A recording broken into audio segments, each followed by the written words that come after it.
Oh, you know what?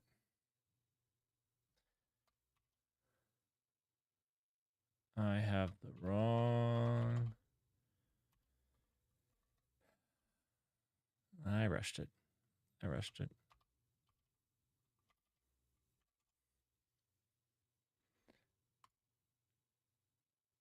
How's everyone doing? Let me get everything up and running. Just a short stream tonight. Oh boy.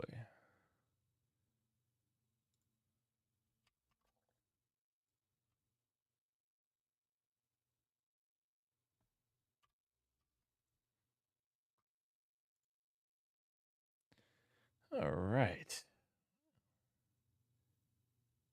Oh, there.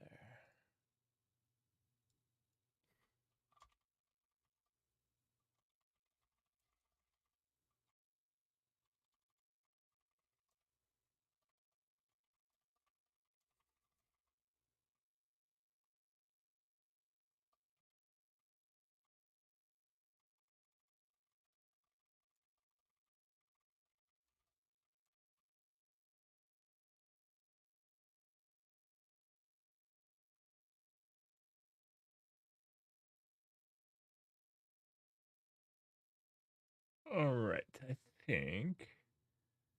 Okay. I think that's looking good. I think we're rolling. All right. So I don't have a ton of time. I have a doctor's appointment in the morning, so I gotta actually be up kind of early, which kind of stinks. But what I wanted to do was I've been thinking about our issue, our main issue, which that main issue is how we're going to do containers, and I think we're gonna make. I don't know. It's not my favorite choice, but since we've had pretty good boundaries, I think the pretty good solution is just going to be saying that the proto buffers, if you make a change to the proto buffers, has to be pushed. Not a great solution, but it's an okay solution. I think that almost means that we have to build like demo.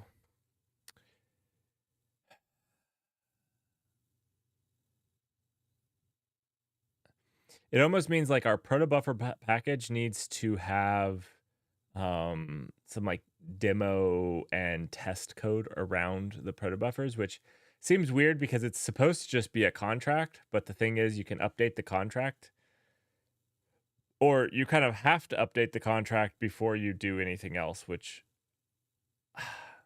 I don't love, but I think that's what we're going to do.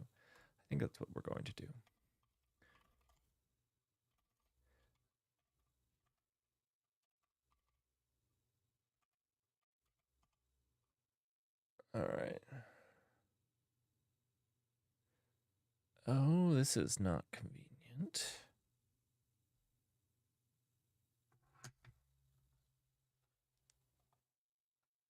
All right, let's jump into this. I did want to check this out, see if we have a pull request. No pull request. Okay.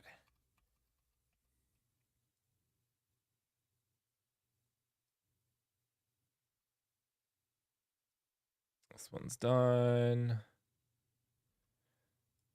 Done. This one's also done. Let's actually add that to the pull request. Let's see.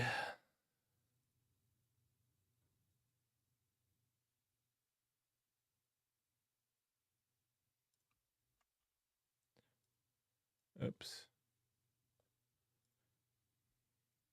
I busted out the tickets. We need to make more tickets. If we get the time.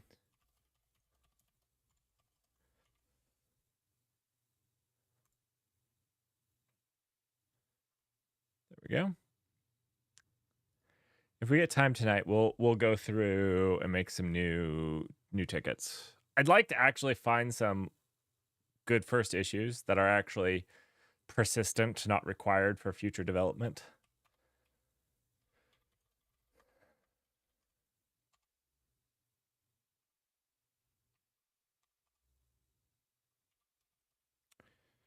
All right, so what we're going to say is that the proto buffers are going to get checked in for local debugging. Is that the right way to do this? I guess in theory, the proto buffers should be in their own repository, and so like that's how it would have to work. Unless if you used a Go workspace, which those are broken and don't work, so that's what we're gonna do. That's what we're gonna do.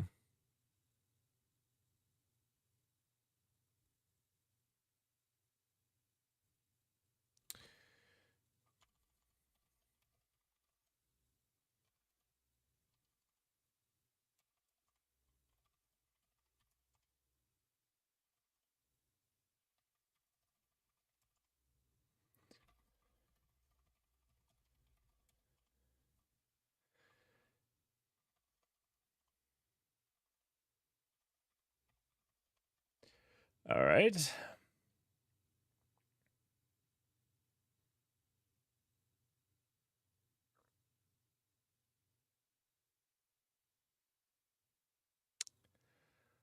What do we have here? Check out B. What are we checking out?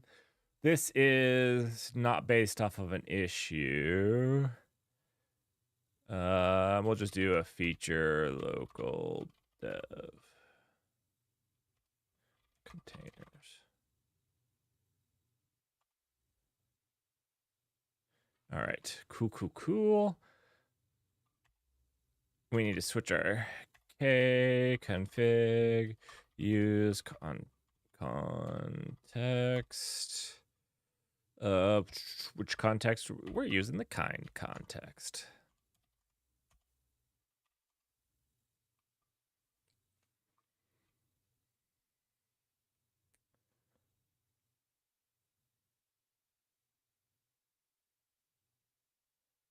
All right, if we are sitting here, I'm going to find some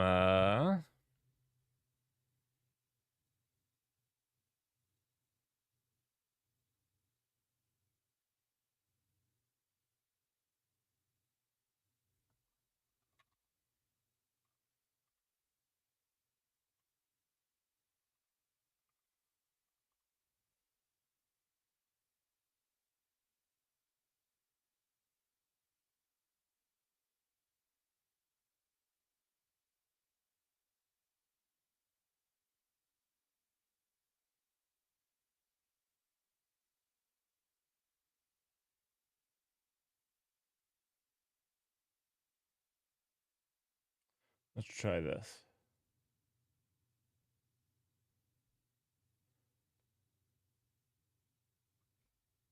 Oh no. No, I don't want words. I need non-wordy.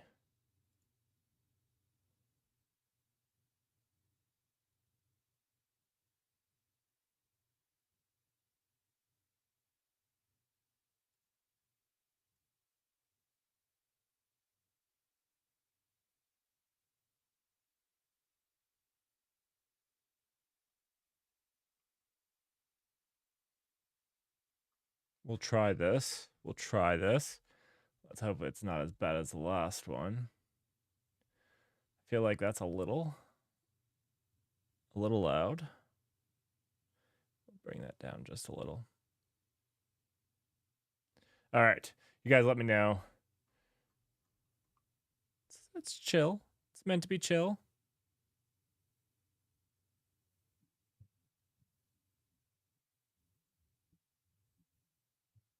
All right, yeah. Pretty chill.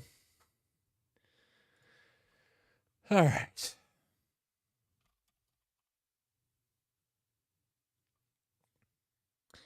Now we got to make a container for each one, but that container is fine because the protos will be up there. Okay, so let's jump into the API container first. I think we can simplify this pretty simply.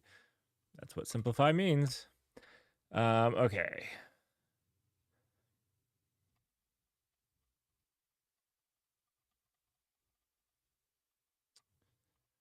Wait, is this just gonna work? No. Okay, so this is where we can just get rid of this. We're going to add modded. Boom, boom, boom. And this is all okay. Because why is this okay? Is it okay?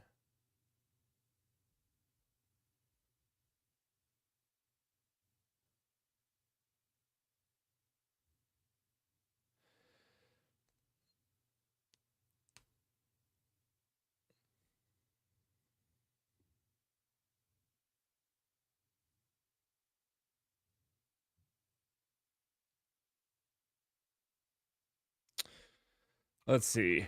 What is it? Okay, yeah. So we're gonna copy the files in there, download. This should all work now. Because we don't have to change directories anymore. Because we'll just accept that it's going to go get the stuff from the main branch. We've got this all moved in, looking good. So, yep. I think that's what we'll have to do. The proto buffers can just suffer. All right, that one looks good. No. So we'll do Docker file. We hit the API. We'll do UI, which was fine. These are the ones that need update.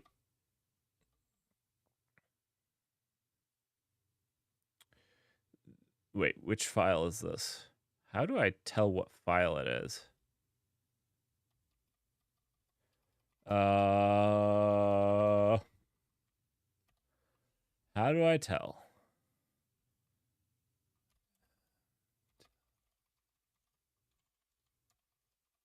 Oh, you know what? Actually, I think, can I do print working directory? Can I do that? No. Tell what file you are in. I don't know how to do that. How to find out which file is currently open in Vim. I don't even know how to do that. Control G in normal mode to get you the current buffer's name as well. I know the buffer's name. It's one of the Docker files. But which one? Which one did I open? One second, let's do Control G. Oh, okay. This is actually giving me the path, the relative path to the main place that we opened. Okay, that's acceptable. That's acceptable.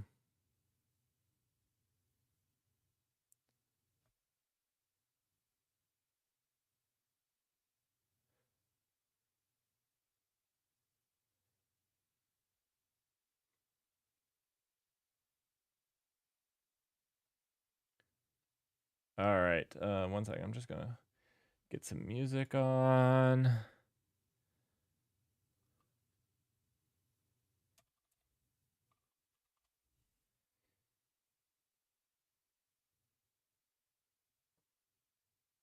I don't know that anybody was listening to the music, so I'm just gonna play some music I can't play over stream.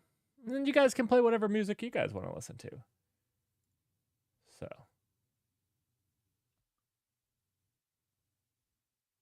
I don't think I'm playing it on stream anyways.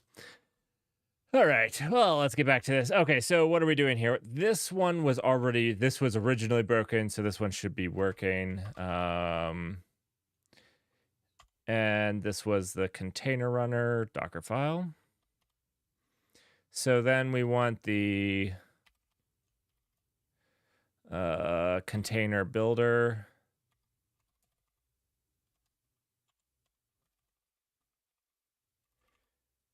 Docker file. And this is the one.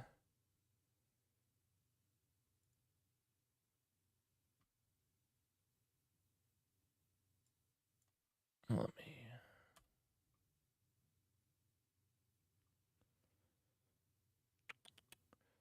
Oh, I don't know what music to listen to. Now I'm torn.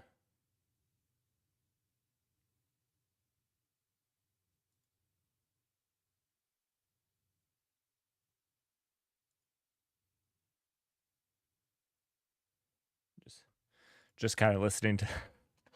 All right, whatever. Let's get on. Okay, so now we need to update this. So we're going to just remove this because we're making the assumption that everything is, that the proto buffers, the things that we were trying to share, are going to be checked in if you make changes to them, which kind of sucks. But and then this can, let's see. Oh, that is not what I meant to do. How did I even do that?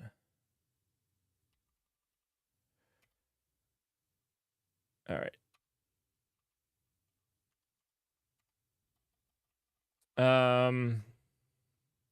Is that all we have to do with this? I don't know.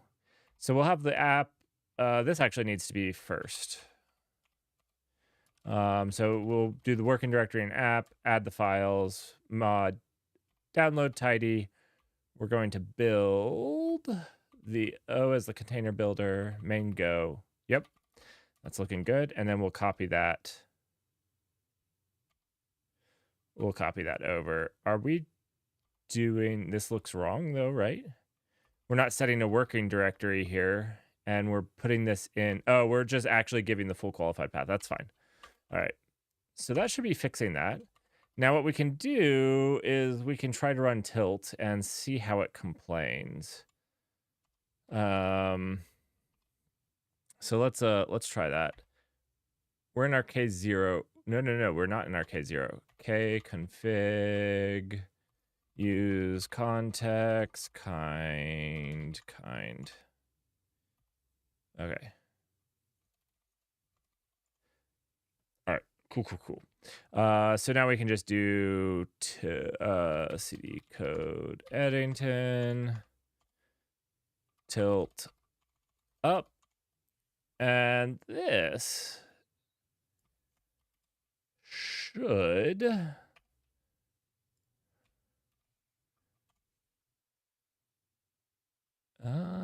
no, should not.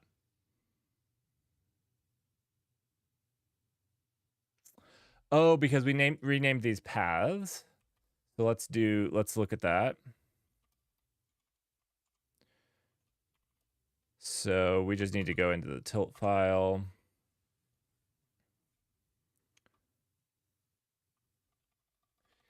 And what are we doing here?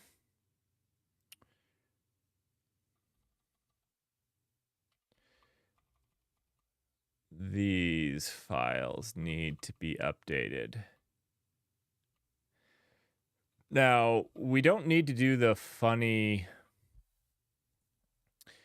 We need this, but we don't need the .proto. Right?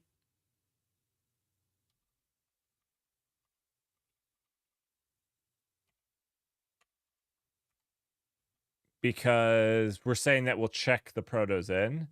That's if that's confusing, if you're new and you don't know what we're talking about, we can talk about Go dependency management. And then we got rid of this folder. So that's just the container builder Docker file. And we don't need this to be here. This was the context. I don't know if that context was required or not. We can see if that made any difference. Okay, yeah, it's missing. It's looking for context. So what we should do instead of deleting the context is just give the context as the container builder. And then we can get rid of we can get rid of all of this.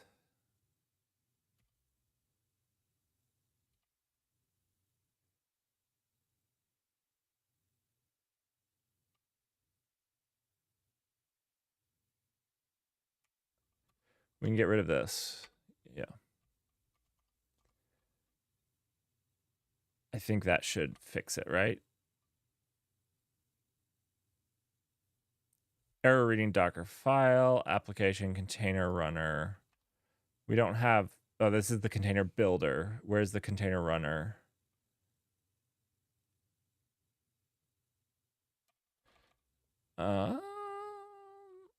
Wait, it's saying line 15. That's this line. Oh, yep. Because that's context is wrong.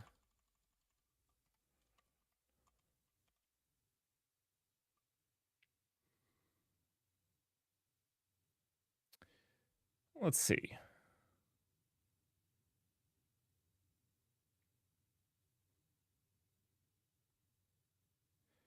Error must build at directory, not a file directory. Oh, I see that. That's this right here. Hey, what's up? How are you doing? Zavvy boy.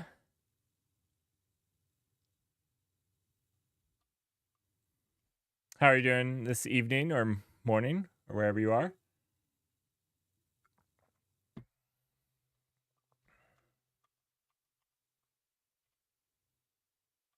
I shouldn't have deleted that.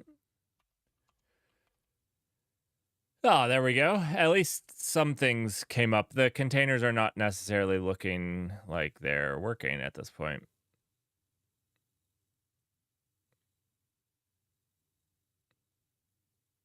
Okay, so we got through the first build stage. Definitely failed. Here, building image, no-go module specified.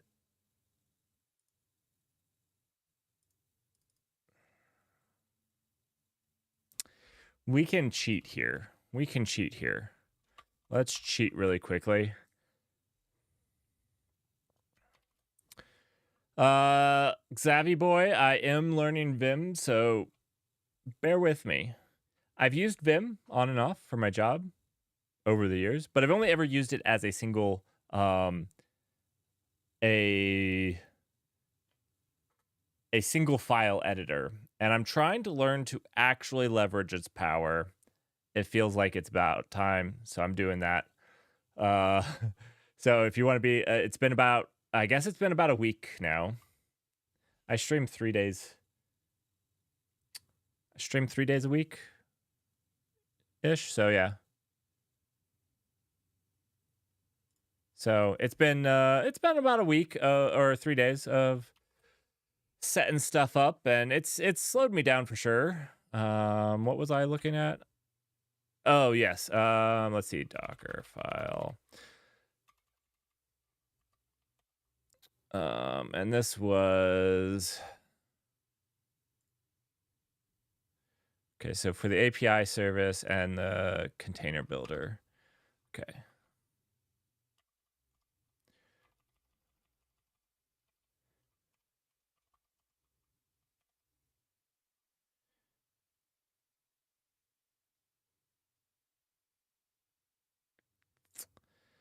Go by file.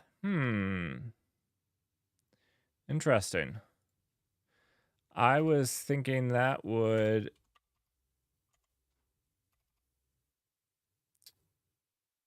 All right. So what is going on here? This is telling us that there's no Go mod found. I did save that, right? 1 second. Let me just make sure I saved that. Yeah. Okay. So it's saying that we don't see the Go mod file, which obviously is wrong unless the only thing I can think of is 1 second. There's actually a command for this. Is it shift caret? Nope. 6? Yeah, 6. Flip. Control 6 to flip between files. All right. So this was for the API service, and the tilt file is going to specify, yeah, this is the problem right here. So for the API service, we said this was the context, and this is where the Docker file is, which is fine, except that we updated our Docker container to expect to be built in the same location for reasons, for Go mod reasons. So we'll just say here is API, and then this. Actually, we can just delete all of this. Oops. There we go. I think. Oh, you know what? We also can delete this here.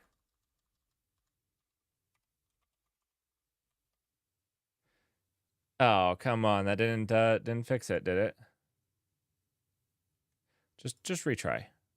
Just for me.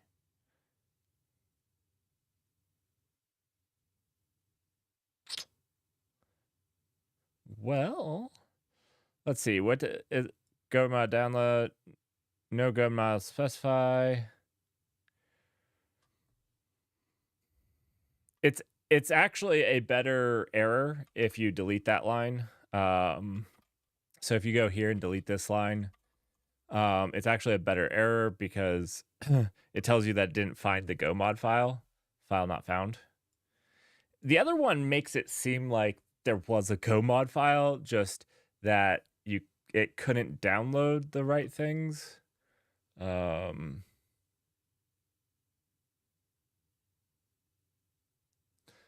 which is a little weird. All right. So why? Let's see. The API service builds from the API directory.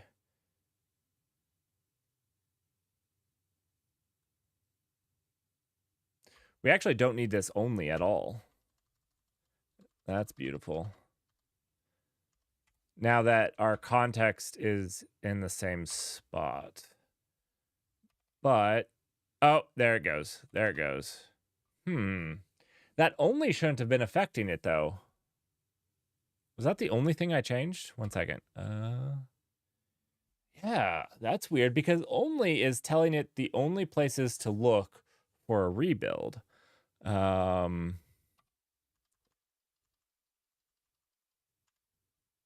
Interesting.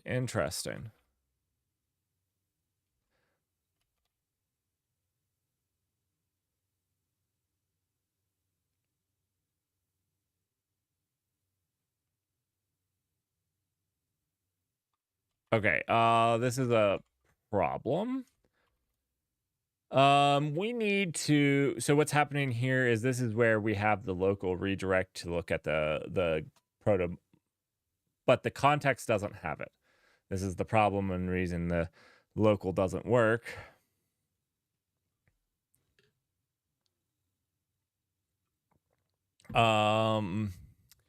So okay, so this is in the mod. So we'll just do mod.go. We'll start with, oh, no, mod.go. Go.mod. My bad. And we will just replace this.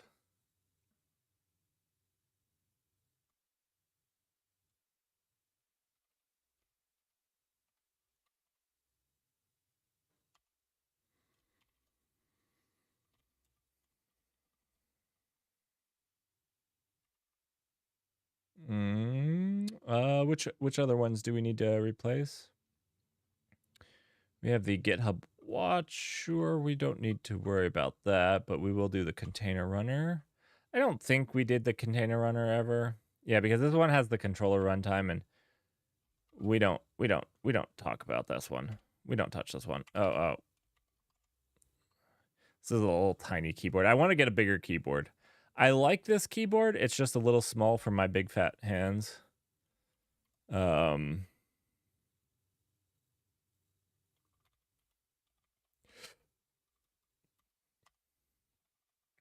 And we'll do the same here.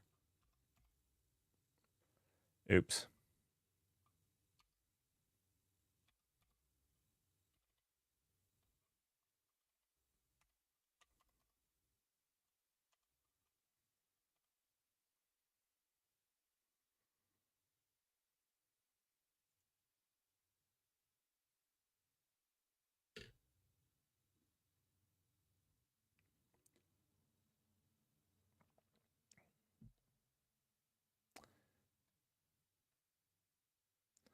Still, too many errors. Too many errors.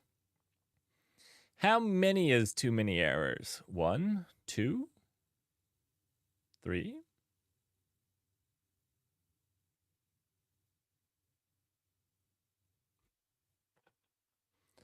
I smell...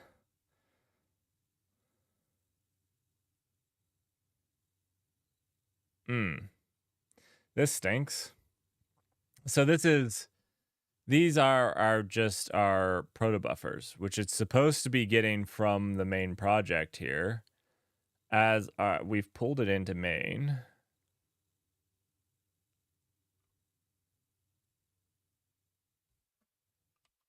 We should be able to test locally. Let's do that. How do we don't remember. Let's open up. I set up tabs in WesTerm. I should have done WesTerm instead of Zellage, because I find myself I'll just be using Zellage, but we'll just do it over here really quickly. What was I doing? Oh, we're just going to try to do this.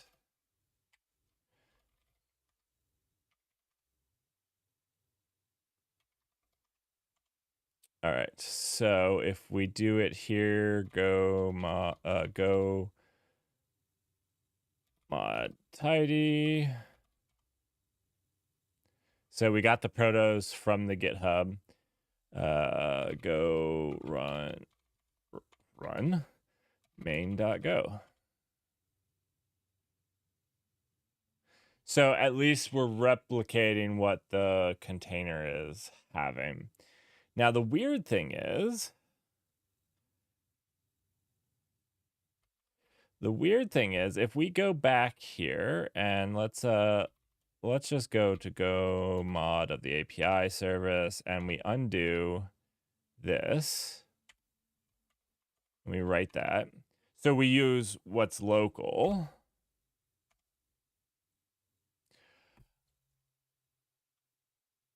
It works. But what's local is exactly what's not local.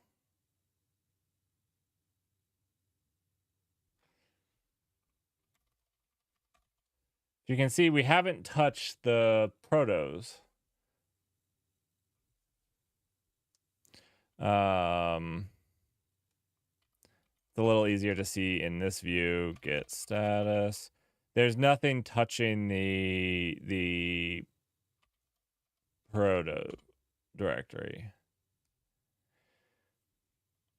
So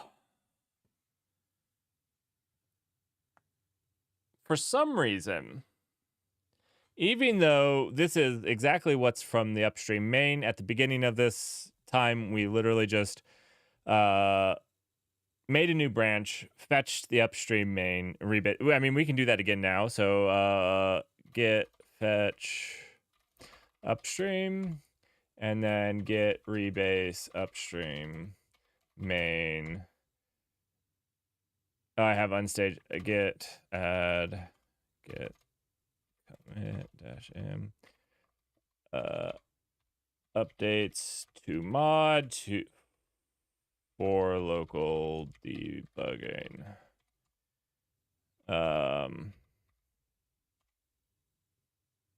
See, we're up to date with what is pushed. So when we delete this line,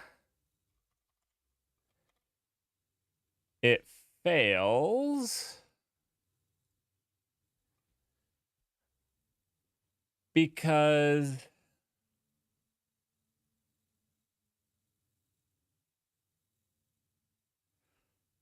These are legitimate things. There's a type mismatch here. Ooh, you know what? You know what?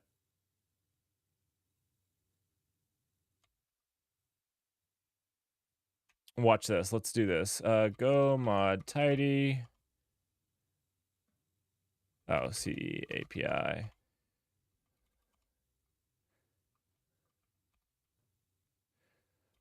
What version does this put me at?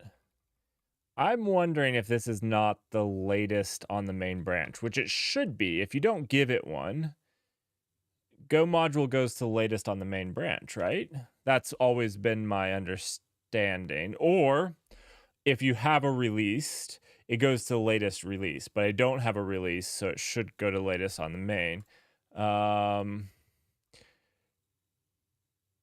Go mod pin to latest on main branch.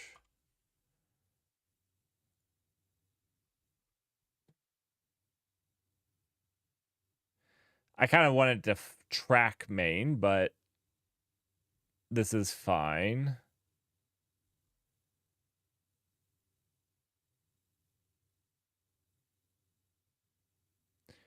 We'll just do it like this.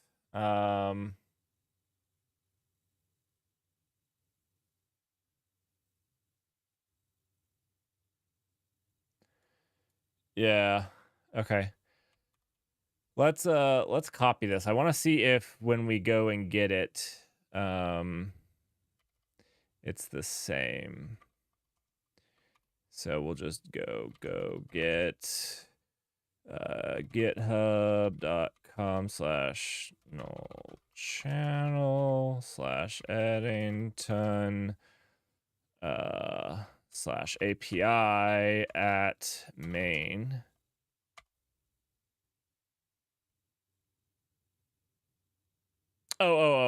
This is my bad. Proto.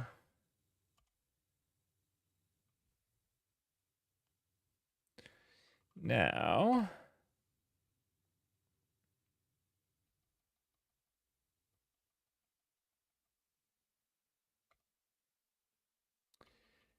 it is not the same version. I feel like this version is done off the hash, the SHA. So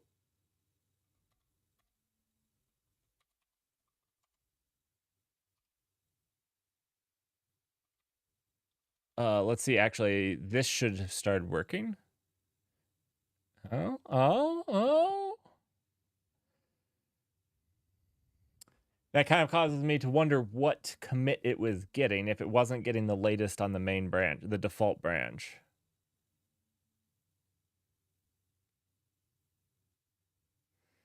Wait, what happened? It built it? App API not found. Okay, we screwed up the container file. That's on you, chat. You let me down. Docker file. Yep. We didn't go through and delete this.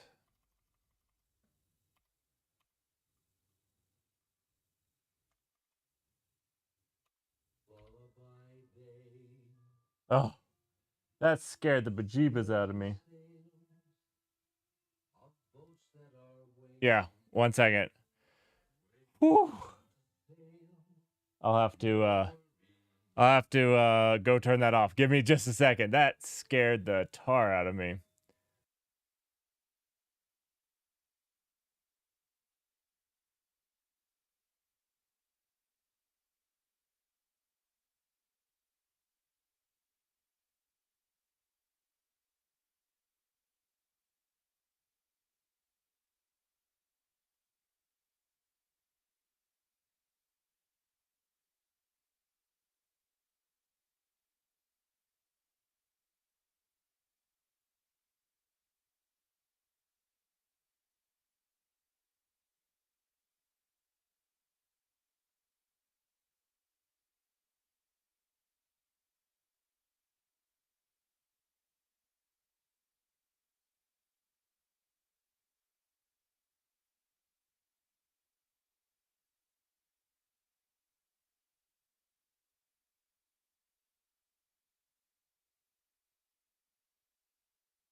Well.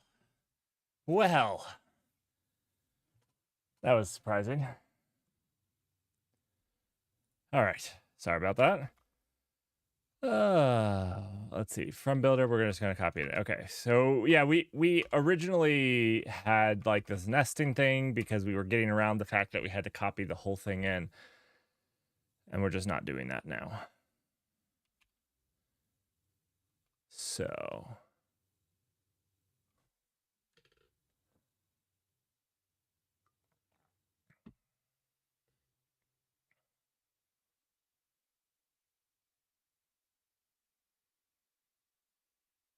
while that's going, we can look at this one.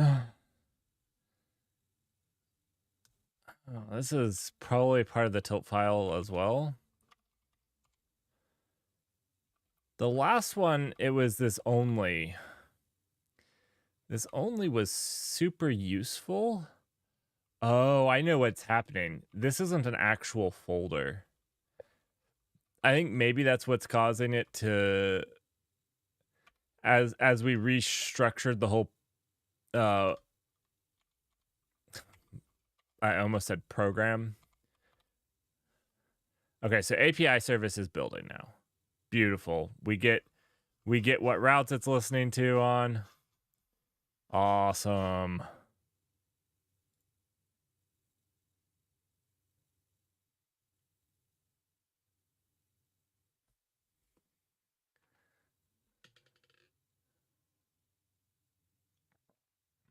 Okay. This looks like it's coming up. Which we're almost then ready to do like end-to-end testing. We have a little bit more work to do.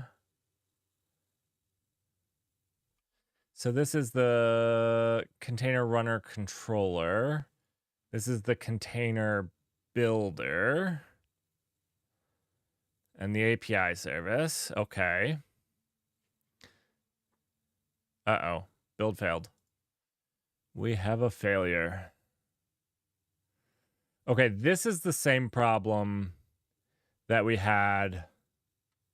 This is easy fix. This is easy fix.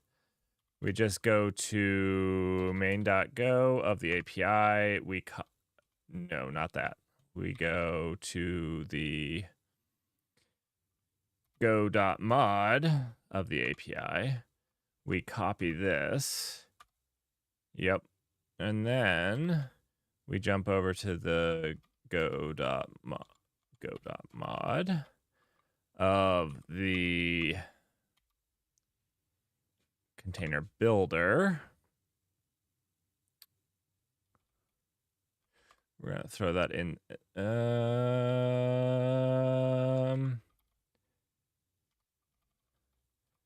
going to throw that in here.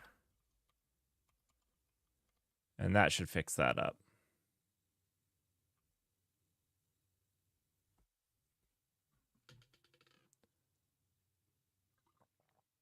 All right. So then what else do we need? Well, we can run it. Oh, that's what we need to do is we need to run the flag for debug mode on the API service, or else it's going to deny every single request.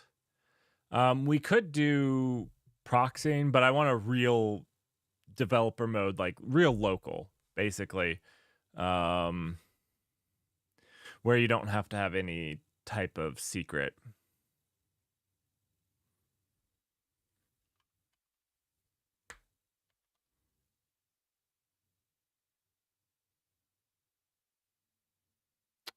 And then I'm not sure this is actually this container builder. I'm not sure if I've configured it properly.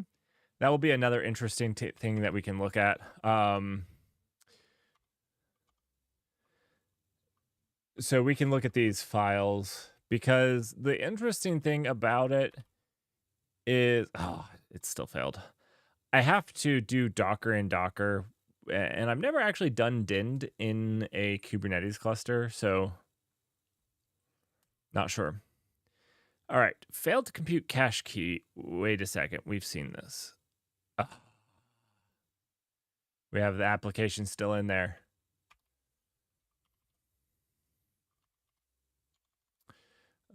Container builder.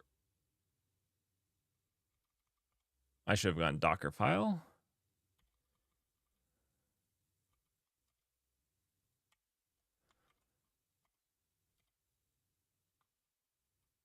All right, so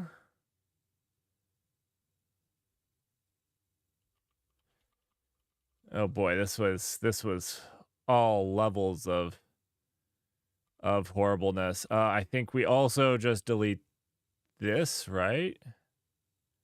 Yeah.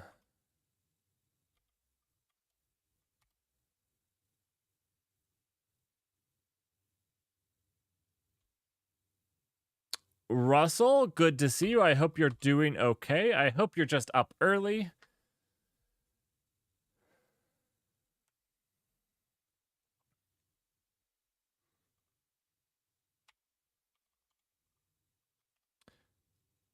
Let's see how that does. We've gotten 2 of the 3 services up and running. So we also had the children turn on. We have a sound bar, and they turned it on with like blaring. So that was also kind of fun. That happened like just a few minutes ago. Almost gave me a heart attack.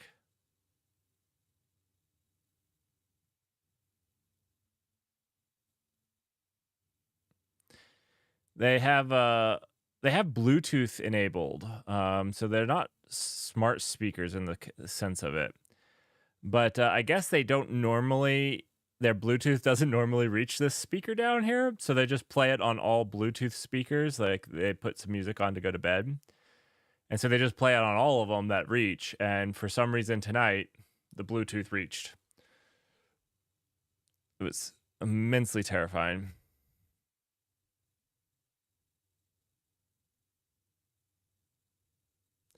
All right, so this is some configuration that's not set up, is our registry. My audio is lower than many other streams? Oh, I can fix that.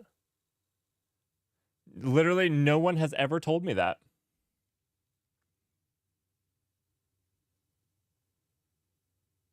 Oh, I just changed it. Is that too loud? That was my bad. You told me I was low, so I just changed it. Is this better? I just upped it.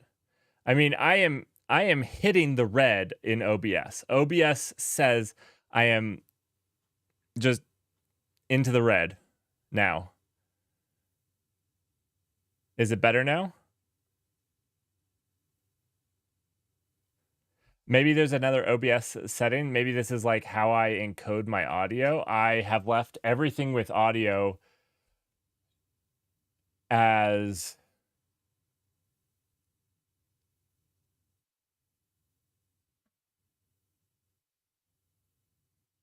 you're being slowed down from responding. What? I hope I'm not doing something to slow down from responding. I have everything just as like standard. Maybe I could up my audio bitrate.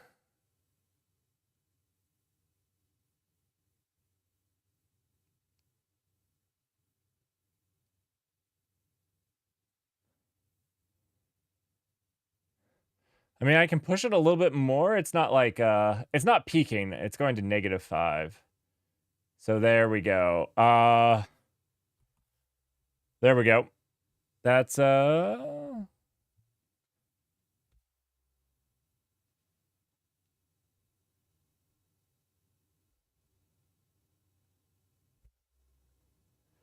mean, yeah, that's pretty loud.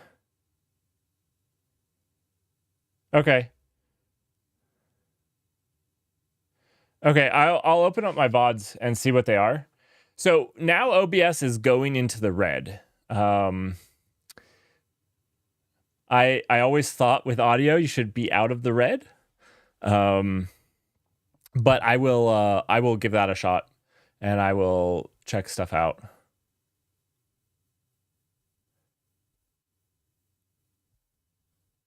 Okay. So this is probably, yeah, we've added some stuff. So this is like where it stores its container and everything. Cool. So we need to do some configuration. I'll also see, yeah. I can see if tonight's stream, like the last half of it, is louder for sure. Thanks for telling me, and let me know in the future.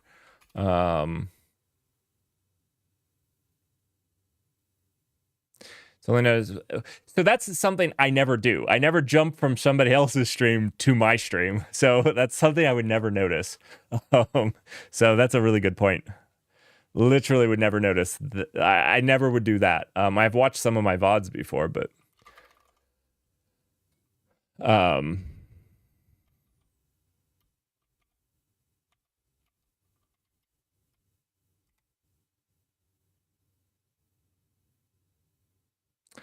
things are good. Things are good. So we got this going.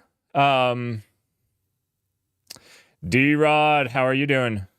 How are you doing? We got most of the local service going, and I'll tell you what, I'm not super happy with this, but I talked to some of my really good Golang engineers, and I talked to some people just about how they would do it, and we had some arguments about it. And this is how I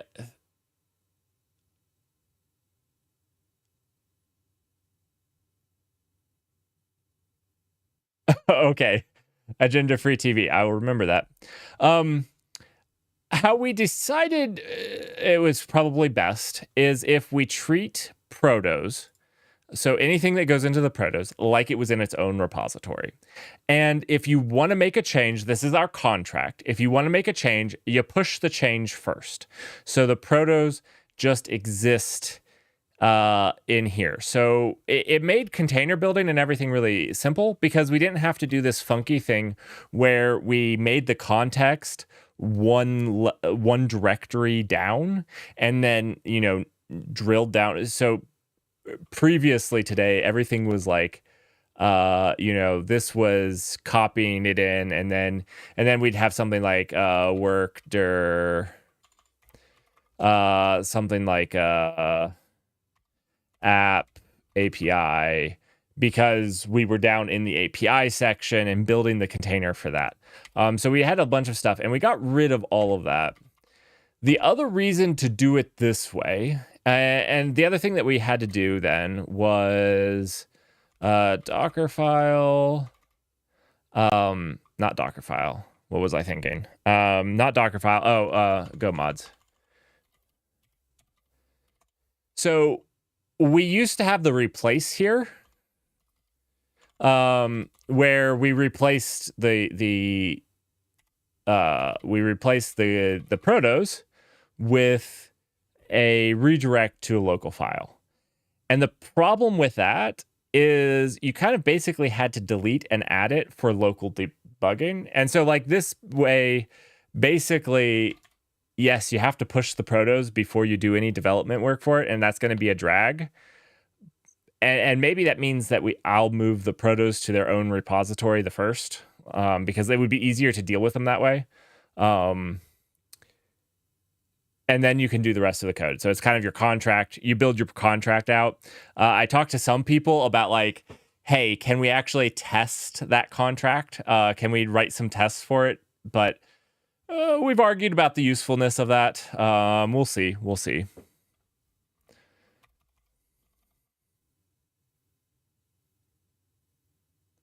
I'm doing well, D-Rod. Yeah, I'm doing well. I won't stream too long. I probably still have another hour. I got to get off a little bit early. I have these 2 Kubernetes videos that are huge, and I've put a lot of work into them. They're coming out. I have another video. I'm not streaming next week. I'm traveling for work, so I won't be streaming next week. So no streams next week. Maybe Saturday. I get back on Friday. We'll see if I stream Saturday morning. I'm saying like there's a good solid 75% chance Saturday morning I don't stream. We'll see though. We'll see. All right. Okay, so everything's working now. Hey, Hey, Karuland. Thank you. And here is your personalized. I don't have a sound for it, but there's your personalized message. You get a personalized message. Everybody that follows gets one written just for them. It's unique to you.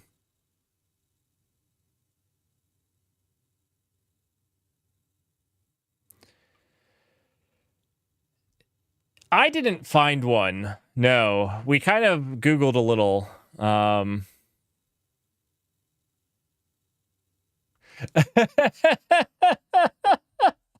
you like that? Do you like that? You joined the Null Party, and the Null Party is kind of like a D&D game. Sometimes things go terribly wrong, and we need some support. It's kind of a roll of the dice, you might say. So it's completely AI generated, so please don't hold me accountable to anything that it told you. But that's in our next update is a little thing that lets people that are new to the stream that might be following might not know that it's AI generated, but it is completely custom generated just for you based off of your name. So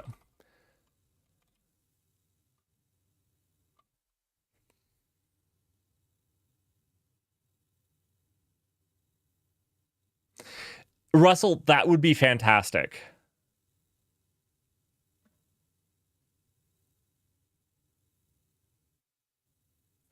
What other tags do I have?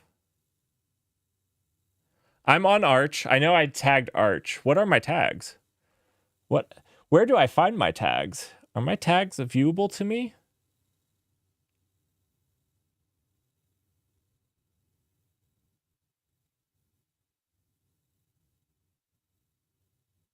Okay, so now I have to warn you. I also do Rust, but I don't know. I'm gonna say that it's probably it depends on which project you catch me in. If you catch me in the AI one, that's in Rust. If you catch me in this one, it's in Go. So I want to say it's 50-50, but it's usually like 1 week on, 1 week off, something like that. So I also do Rust. I'm a variety streamer. That's what I like to say, is that I'm a variety streamer. A programming variety streamer. I don't stream anything else. I am. Oh, well now, I do have a UI, and I do need to update it, and it is in TypeScript. I touch this as little as possible because I hate TypeScript. But I mean, okay, so this entire project, I'd like to do on stream as much as possible for people that want to join or for people that find it interesting. Fair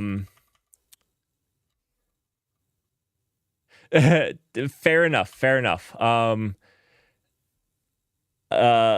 whole project is open, but I don't like TypeScript, and I try to avoid it as much as possible. TypeScript, JavaScript, CSS derivatives.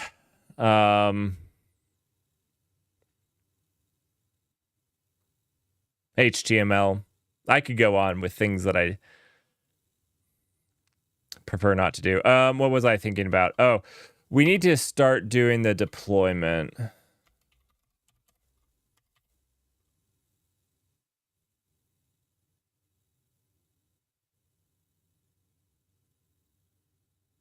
Good luck making it. Well, this is why I said that I will, like, obviously, I have those, and there will be me doing them, obviously, because actually we're getting really close where I need to actually make the dashboard. So, like, almost within the next week or two, the API should be working to a point that we could build a dashboard to actually click and deploy stuff. And so in a couple of weeks, I'm going to have to do a lot of UI stuff. So there definitely will be that. And that's just part of the job. And honestly, you know, I'm a backend dev by trait, by whatever. But what I will tell you is a good usable UI. It's like, I don't know, my grandfather who used to golf, he's like, you drive for show and putt for gold. Basically, you make the money off of putting. And I kind of feel like same way between back end and front end is like, don't get me wrong, there's reasons you have to scale your back end, and back end engineering is difficult. But the real thing is like actually exposing a usable product to the people that is easy to use and whatnot. So I think it behooves even just back end engineers, like I've chronically been, to get better at the front end than I have been. I said CSS derivatives now, didn't I, Russell? Yeah, I said CSS derivatives. I knew you were going to bring that up. You just love Tailwind. I kind of hate Tailwind too. I think it's a great prototyping tool, and I kind of consider myself in the prototyping phase. And as thus, it's a great tool as I'm prototyping.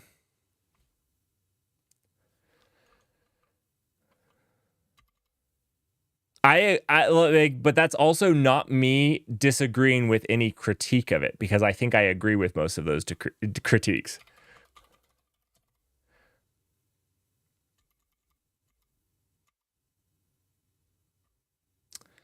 All right, so we have our service, our secrets. We need our container builder service.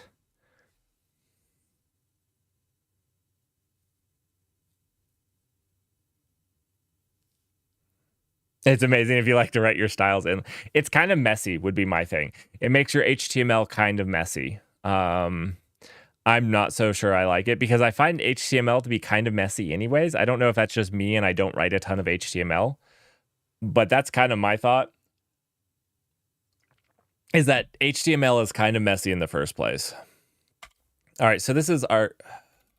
All right, File Explorer. File Explorer. Ah, there we go.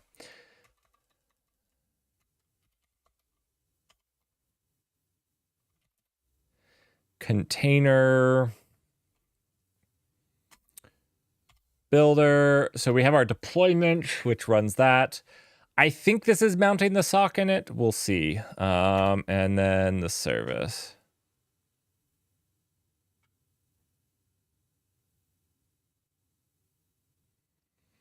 I like Tailwind because the CSS names are usually kind of similar to vanilla CSS, so it feels like I'm learning CSS as opposed to Bootstrap, which is a total abstraction.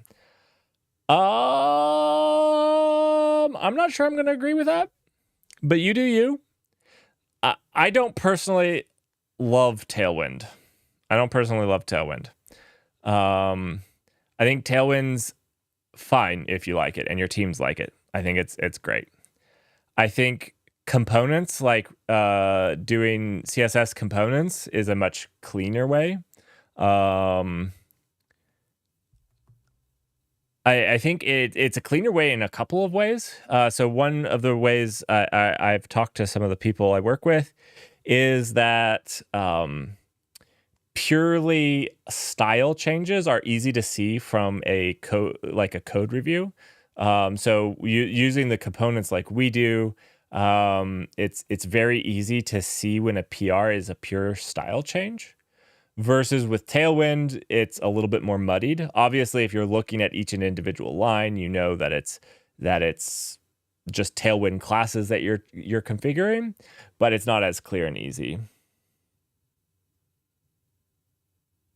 But you use Daisy UI for... I mean, it's great that those projects exist. All right, how do I create a file here again? It is create Alt-C. Container builder, config.yaml. And then we'll Alt-C again, secrets.yaml. So how are you liking Go there, Karuland?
I guess this isn't a secret. It's just a config map.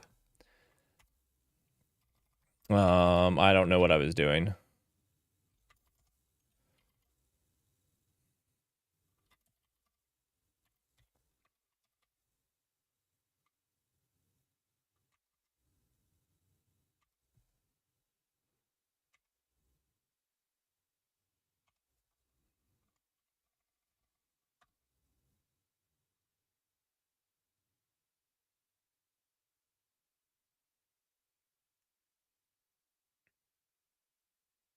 Oh, what technologies are you using for the web server? Are you using any CSS and JavaScript?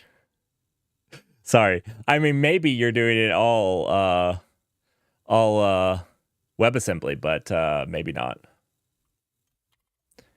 That's pretty cool. So the very first thing, how I got into computer science, I was not a software engineering student. I didn't go to school for it. I went to school for other things.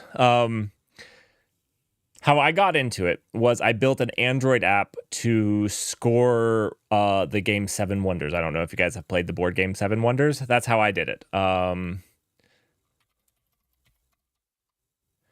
Yep. So that's how I did it.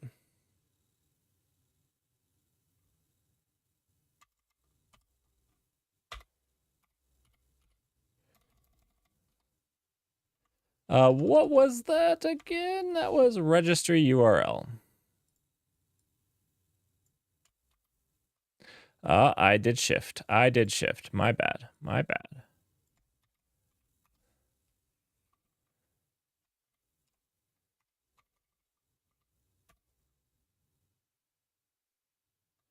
This is not a real URL. I copied and pasted this from something else, which we need to also update this.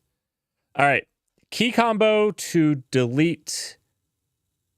So I can do Control V, W, W, W, but see, then it line wraps, which is wrong. So I want to be able to delete this. And I'm not liking how I have it. Vim delete to end of line would be fine. I don't necessarily want to the end of the line. D $. Give me that money. D $. Nice. Okay. Thank you, Russell. Sorry. I don't know if you got it there before I looked it up. I'm not sure. So the name would be container builder config. Sure, whatever. And then the registry URL here is going to be, let's see. I don't know. Chat can confirm you sent it first. Sorry. I got a cone of silence, you guys. One second. I need a fun cone of silence. That's on my list. My list of things to make. Fun of cone of silence. I think right now I'm just going to give it access to Docker Hub.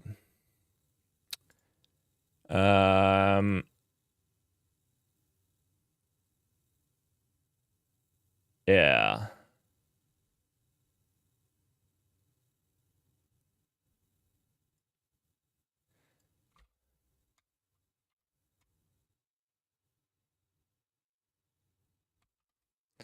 So, if that's the case, then we'll just do this, and we'll just do it to the Docker Hub null channel.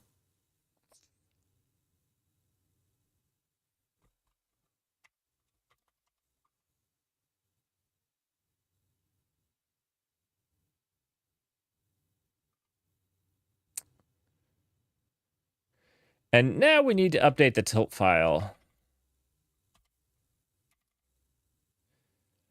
to also run this. You know what we probably should do is a customize and just crank this down into one file.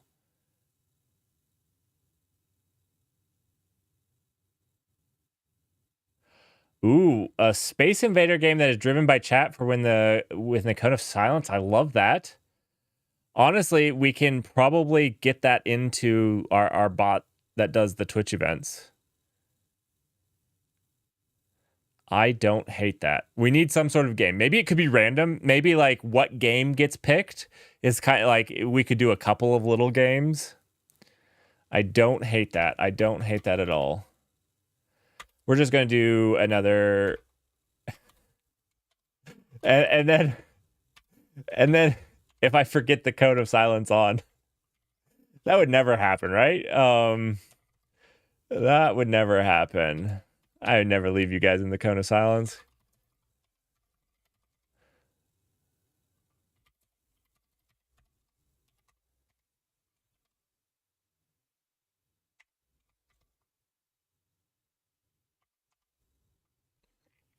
And now we need to update the deployment.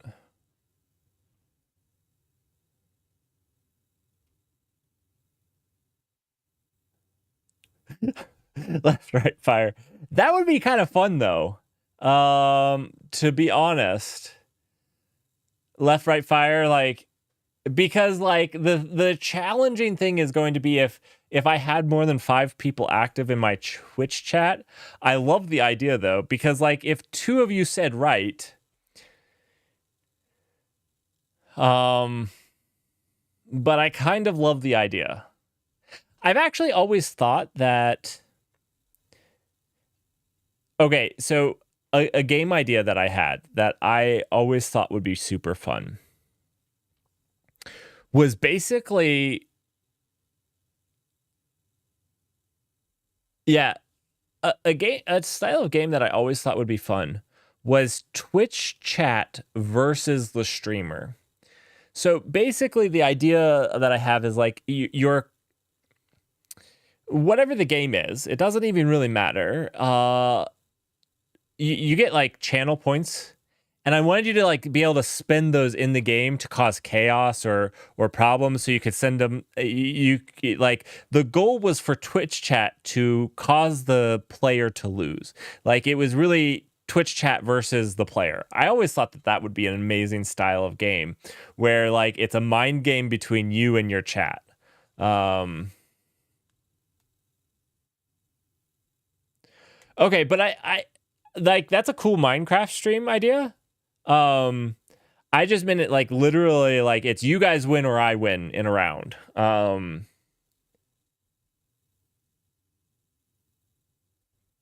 don't know. I don't know. I always thought those types of things would be more fun than just watching somebody play a game or type code. I mean, how fun is watching somebody type code? It's got to be the worst. Okay. Before I convince more of you to leave.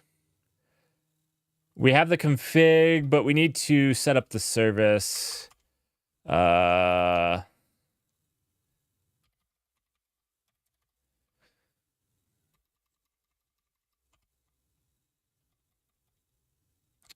we need to set up the service to not this one, not this one.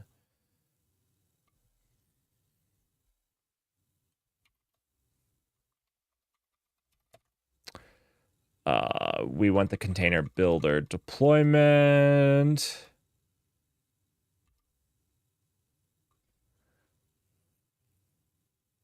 What was this? I think this can be deleted.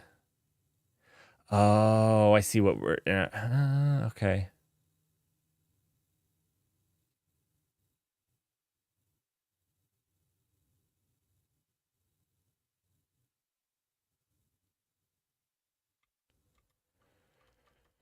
Oh, boy. Okay.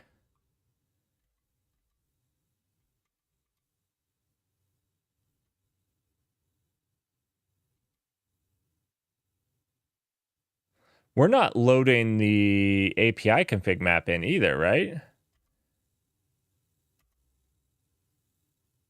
I didn't see it.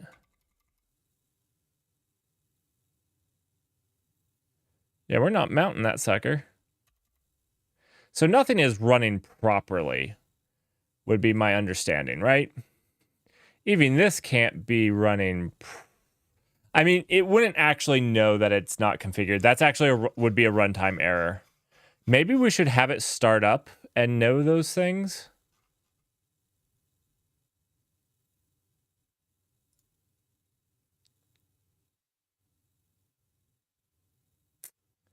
Yeah, maybe we should have it at startup.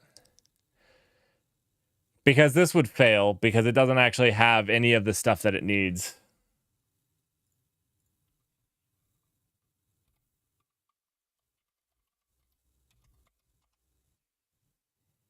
Well, sorry for having a Go stream without actually writing any Go right now.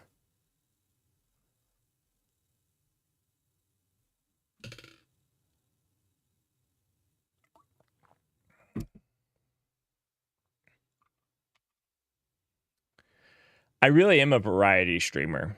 I guess most of what's come up for the last few weeks have been mostly Go.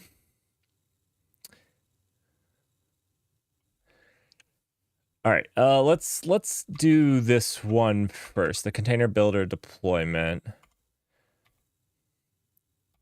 I know this is fantastic right here, isn't it? Oh yeah. Yeah. Okay. Sorry. Just scares the bejeebers out of me.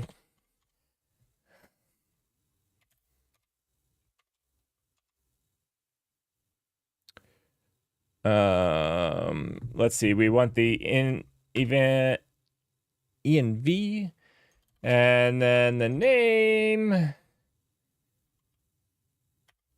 and the name was from here.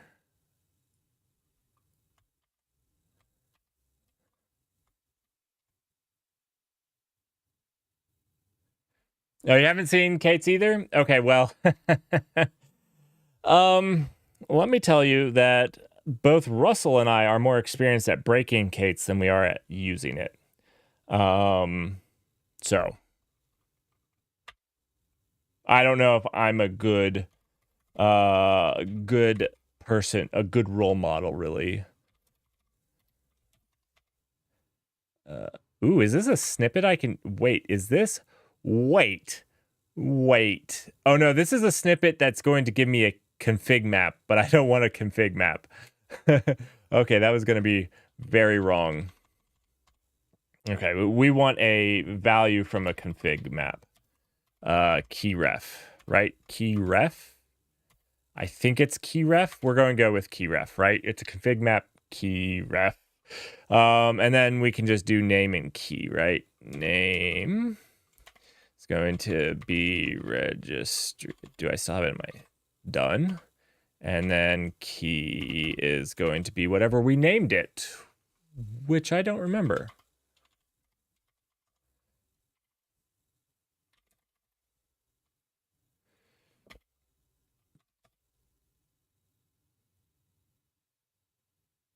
Okay, good point. Good point. Not because we're clumsy. We do break it on purpose. Sorry, that was a good call out there, Russell.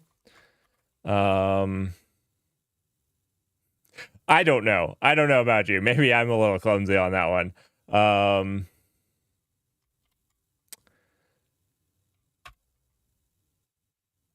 But yeah, we I don't know. I go back and forth between thinking I'm a demigod in just about anything computer science, and then going back to nope, I suck at this. I suck at this whole thing.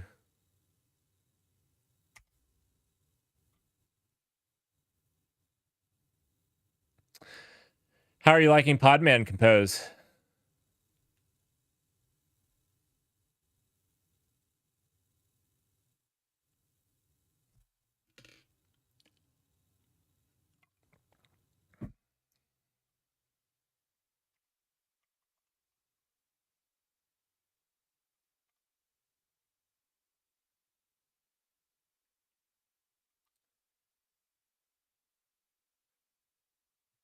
Oh, this is not this file. This deployment file is not in its config file, so it won't know to retrigger because it's only watching for updates to the code because it's only looking in its folder, and this is in the base folder. Now we could change all the deployments to be in their own folder, which maybe would make sense. So then this would be updated on it.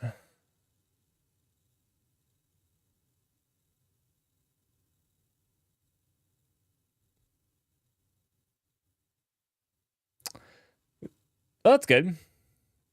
I don't do a whole lot with Red Hat. I don't do a whole lot with Docker Compose. I know what it is. I know what it is. Oracle DBA. You'll be the first Oracle DBA. I'm going to have to warn you, we make fun of Oracle sometimes on this channel. That's just a fair warning.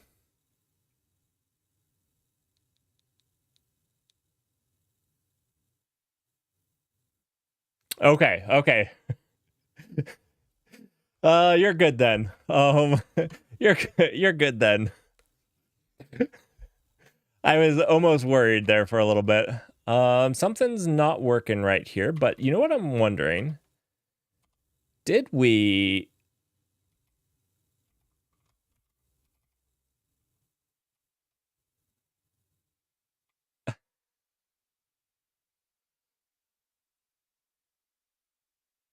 Oh, he wants to go to the PostSquirrel database.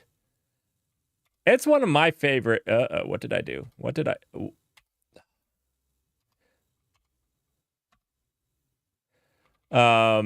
It's one of my favorite databases.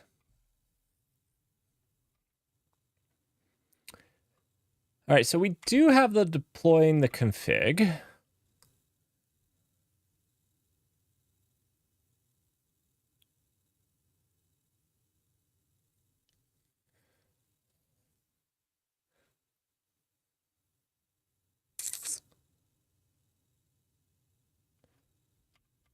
And the deployment. I actually want to see what this is looking like in kind.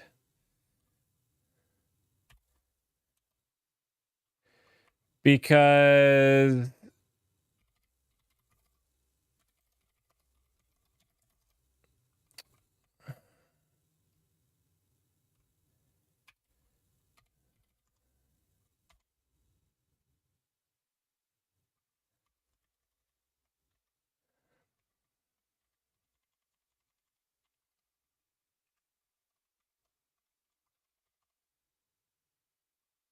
I said why?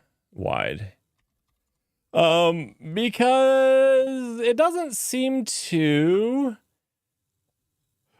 Let's see. Does it have anything? It's managed by Tilt. Got it.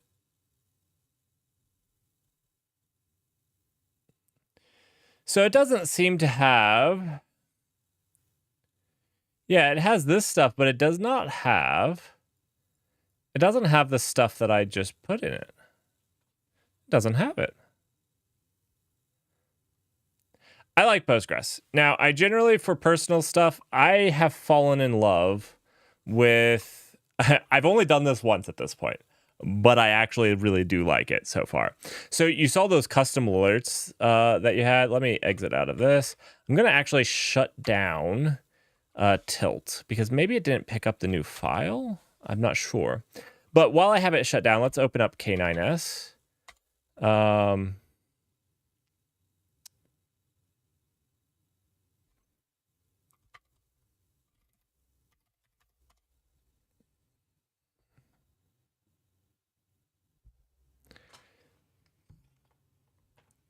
right.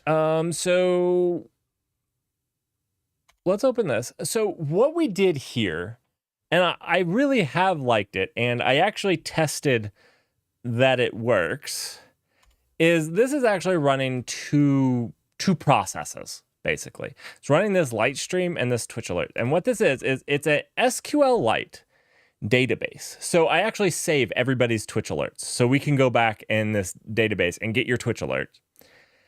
And it's just in an SQLite database, which means it's stupid simple, stupid easy to manage. And then all this does is it saves that database to S3 at the same time it gets written. And so I kind of have, I don't have high availability in the sense that I can lose one server. If I lose this server, my Twitch alerts go down. But until that's important to me, this is fine. And this server never goes down because I mean it always goes down because I'm messing with it. But like my application is pretty solid, so it just sits there the majority of the time. And so I'm really liking this because not only is the data backed up in the cloud for dirt cheap. I mean, I pay $5 a month for Linode block storage for 256 gigs, and it literally uses, I don't know, last time I checked, it wasn't even up to a tenth of a gig. So it's using nothing. I like this. I really do. I really do.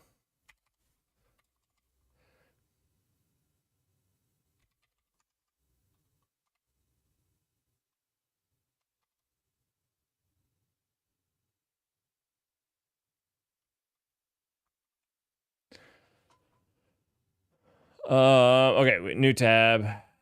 This way we can have tilt running at all times.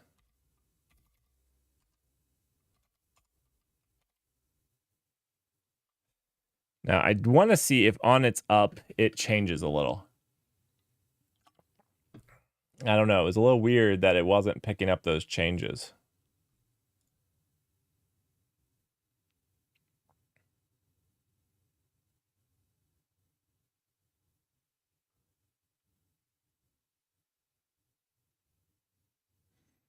You did a Python to Django Postgres project about a year ago to design a spaced repetition flashcard app for myself to study Japanese.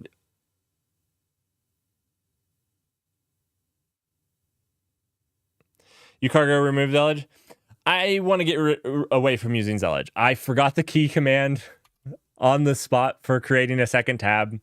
I want to just move to, I really just want a few tabs, I think. And so I think WesTerm will be, like here, I'm just really wanting one tab for that, one tab for a terminal. I can do this in WesTerm and keep it simpler. So I'm probably going to as well. I like Zellage. I think it's fine. I don't need it. I don't think.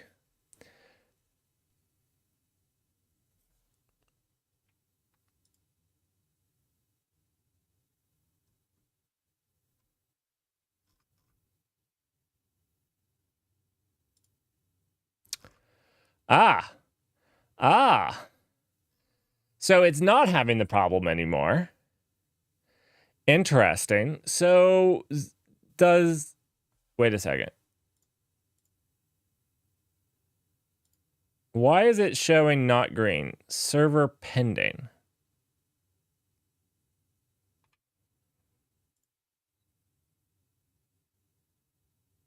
Oh. Okay. Well.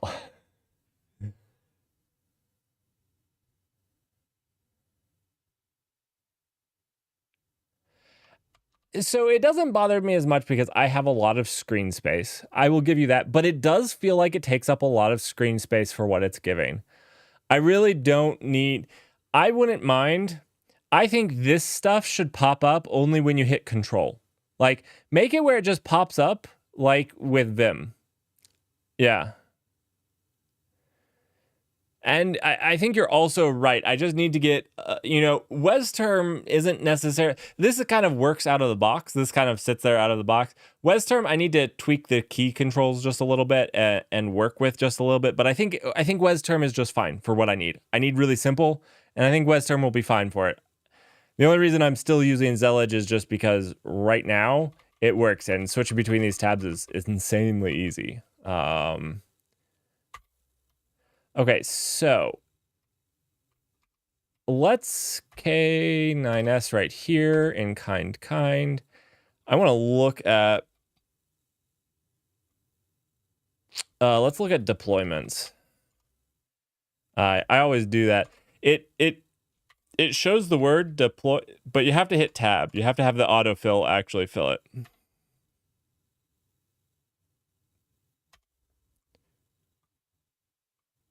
No. Go back. We need to describe this, or we want to yay it. We want to see that sweet YAML.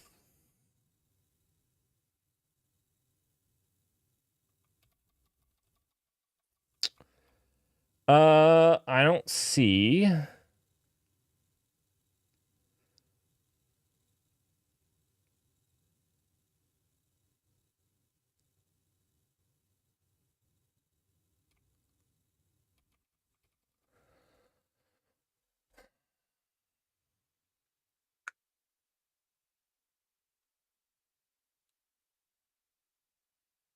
I have never been to Japan, so I'm a little jealous. Now, I have been to South Korea. I've been to Seoul. And I have been to Taiwan. But I've never been to Japan. I actually love... I kind of want to... Except for China being there and their relationship, I'd love to live on the east coast of Taiwan. Yes, not the west coast. The west coast was a bit crowded. I'm not accustomed to. It's like one city from the northern portion to the southern portion of the island, all along the western side. Really nice people, though. Okay, I'm not seeing what I'm expecting to see. Did I not write this? I did write it. I did write it.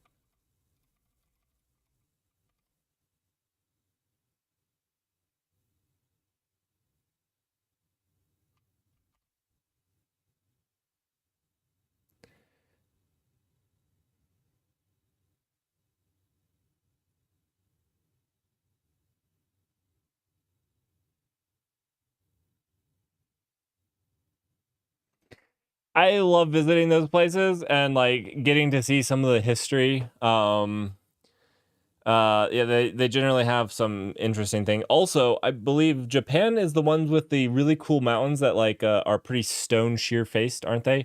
I don't know what they're called. I'm pretty sure they're in Japan.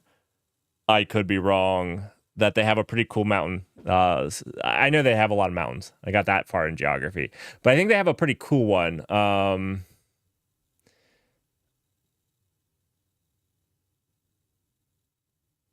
You love the food. What's your favorite thing? And don't say ramen. Pick something other than ramen.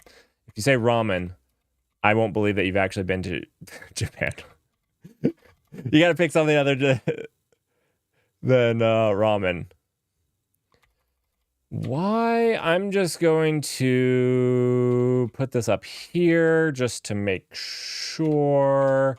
That is the file, though, right? FE.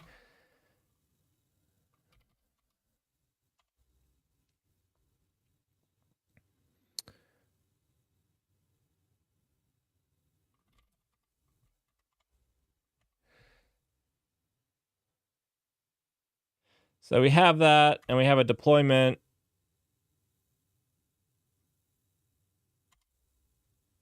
Don't tell me, did I not save this file? No, I did. I did.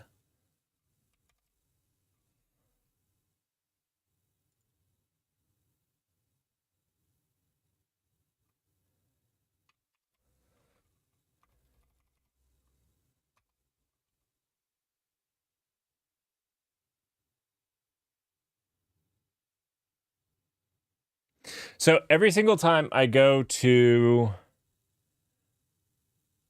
Mountain View for work, which I'm going next week, there is a ramen place there that I go. It's fantastic.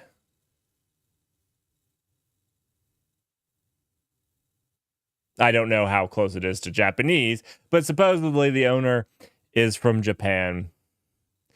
It's fairly good. I like it. I mean, not supposedly. I'm pretty sure he is from Japan, but I mean, I don't know. Nice guy. Makes fantastic ramen. But anyways, that's the most I know about it. I still don't see it. So what are we doing? The thing I don't know is, did I screw up the config? Which I don't think I did.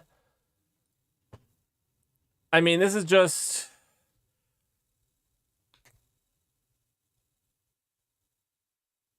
This is just a...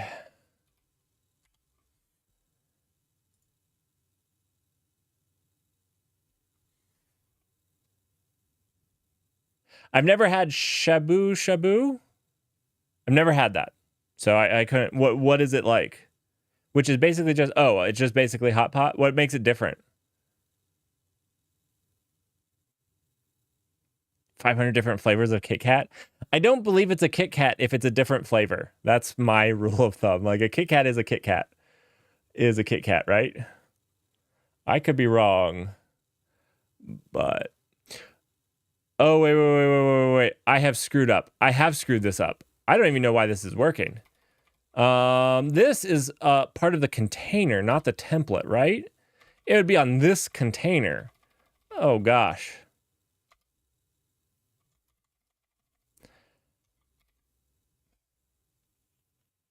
Oh gosh. Oh gosh.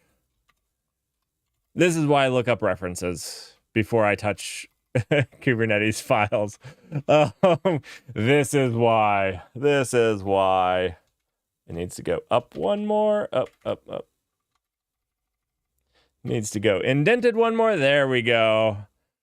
Oh.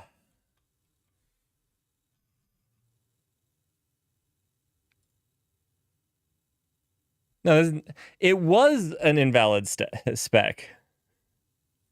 One second. Let's see. Build. Oh, you know what we should do? We should check the config maps here.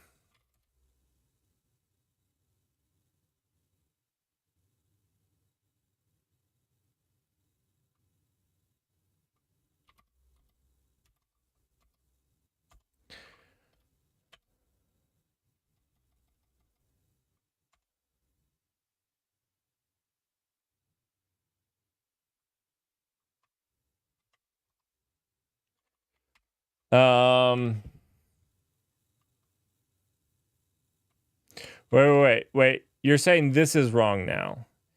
It shouldn't go under the container. Now this environment gets loaded by the container, right? Let me just look it up. 1 second. Kate's config map.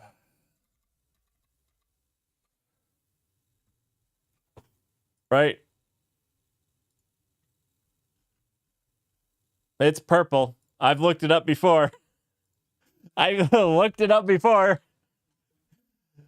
screwed it up before too. Blah blah blah. This is a config map. Got that. How do I use it? Let's see. This is in like a pod spec container. Okay, so this is a container in the pod spec, but we are in a template of a deployment, but it should still be in the containers, right? Right? Environment, name.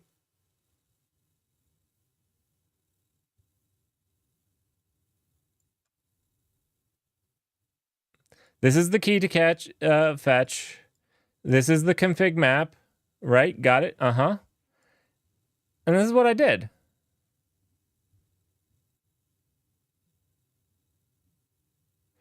Oh, my wrong was on the dodgy take on KitKats. I thought you were saying what I was doing was wrong. I was like, no. I'm pretty sure it's supposed to go on the container. But I guess I wasn't sure enough to call you out for me calling me wrong. So I was. I've never actually had a different flavor of KitKat. I don't know what you mean. The only thing, you guys know that I'm from Kentucky. The only thing that I've had different about a Kit Kat is a deep fat fried Kit Kat, because this is Kentucky, which is glorious in its own right. So if you're ever in Kentucky at a fair, you go for that. Green tea Kit Kats. Cherry blossom Kit Kat. I don't know what those are. KFC Kit Kat. I would not eat that. Oh, Terraform is a pretty big nightmare at the beginning. I dislike Terraform greatly. Do you know what pains me?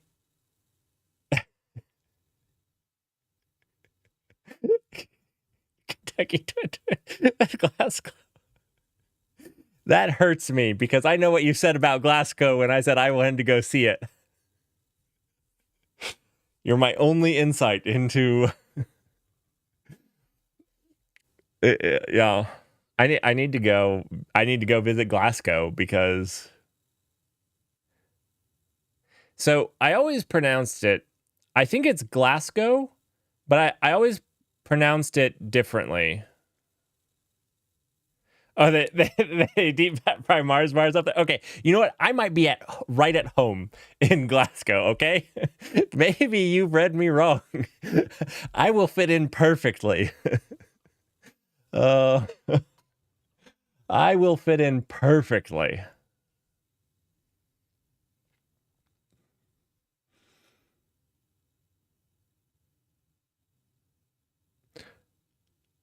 Oh. 1 second, 1 second. No.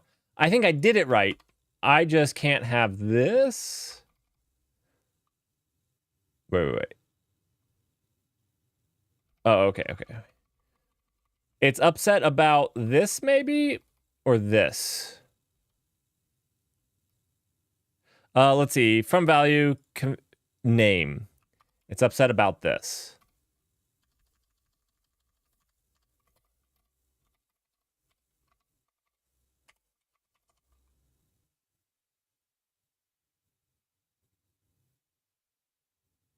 Yeah, I mean, I think honestly, that's true of a lot of places. Probably even Chicago has some nice places. The hard part as a foreigner, it's almost impossible to know where those are. Like if you go to Chicago and you're like, I'm going to go here, people are like, oh, that's not a nice place. You don't want to go there. But like, how would you know as a foreigner where those are? So I guess that's like.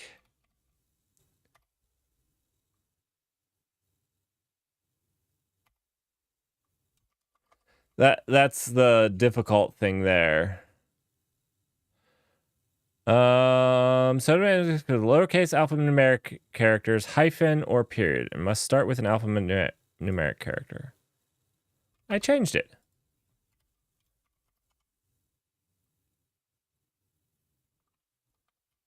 I changed it.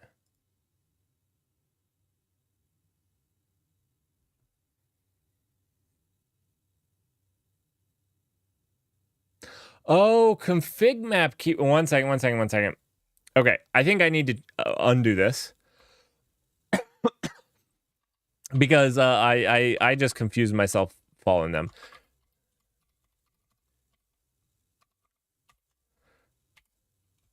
Okay.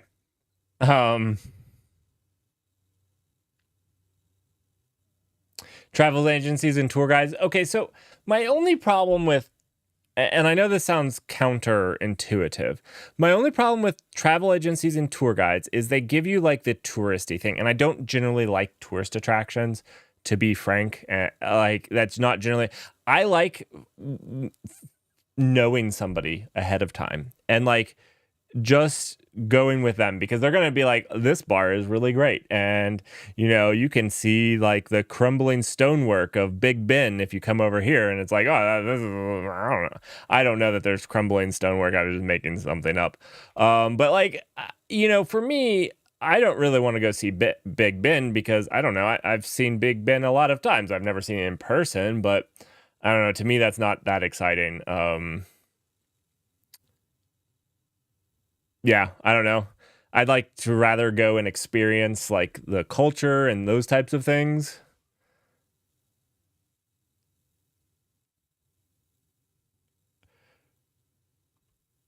You know what? I don't even know what two of those things you're referring to is, so I'm not even going to go into that. But yeah, maybe I'd like to see. I don't know.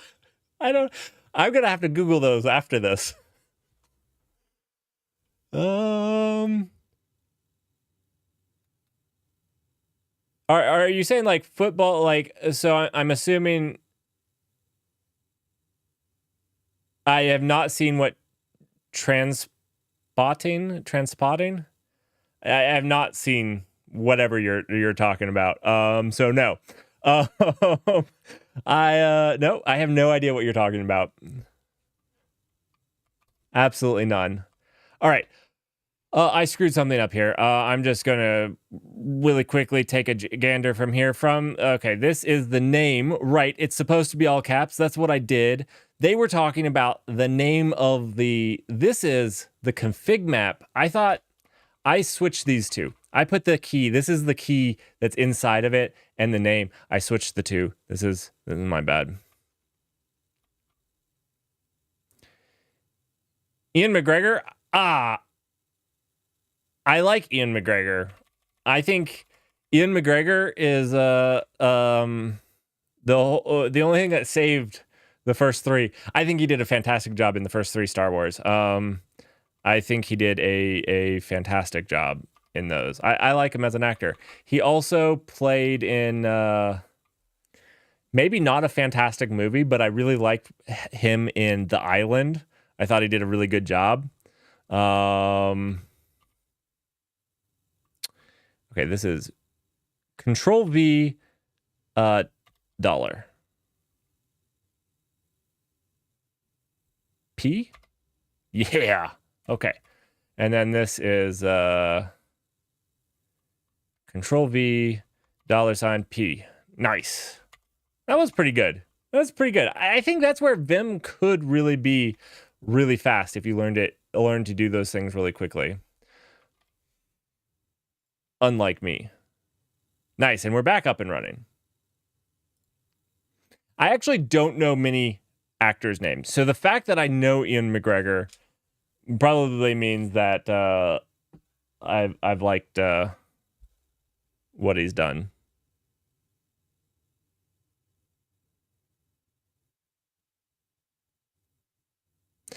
You use Nano. Okay, so fun story. I have used Vim for like 5 years. Never gotten stuck in Vim, and that's the story I'm sticking with. You can't get anything else out of me. Never gotten stuck in Vim.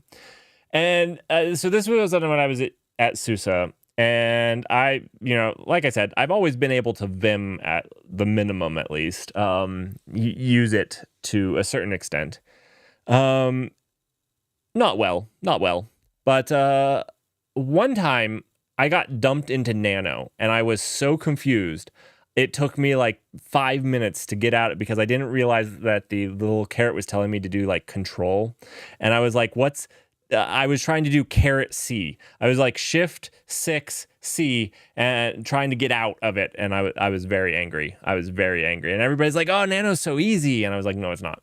It's garbage. All right, this is running now. Cool.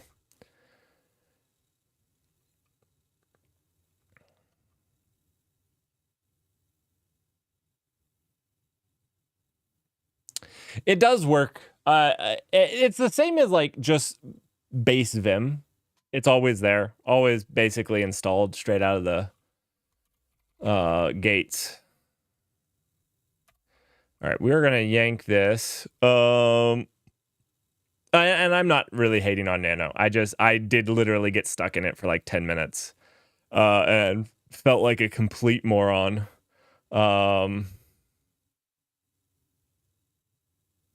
And Visual Studio Code is you know what? Honestly, to take out of this, I've actually already decided. I was talking to somebody that if people like me streaming and whatnot, and I get good at Vim, I'm gonna switch to VS Code and back and forth.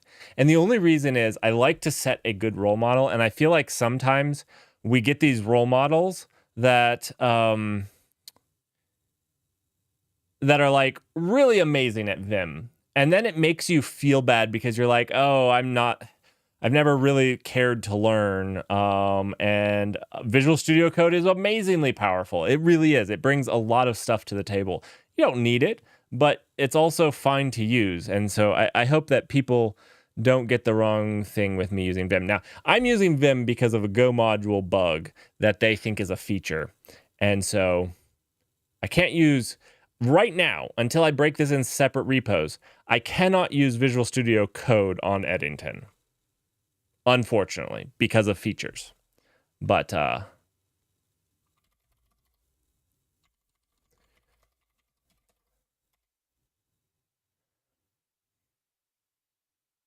also, Karuland, if you are interested in learning Kubernetes, I do have some Kubernetes stuff on my YouTube channel. There's links in here. So you're more than welcome to check that out. I know. I keep trying to call Tom Cruise and tell him that he's really, making people feel bad for using Emacs only. If these famous people would just, pick up the phone when I called, it would work so much better. All my calling would be for naught.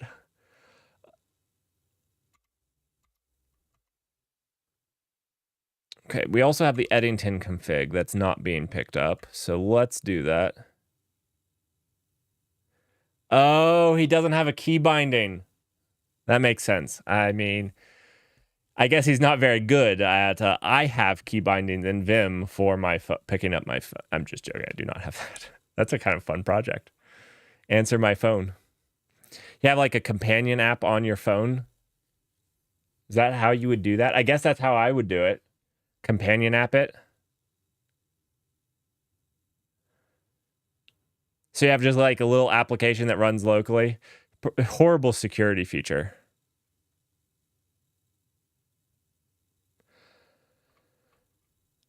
All right, we want this config map, which is Eddington config. That's a horrible name. Let's rename that while we're at this.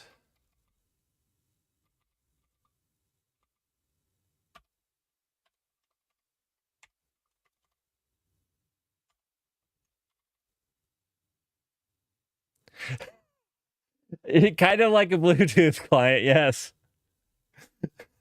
Basically, just like have my phone connect to my computer via Bluetooth and just have a little application that would answer the phone. And all of this just off of your offhand joke about Tom Cruise. All this work.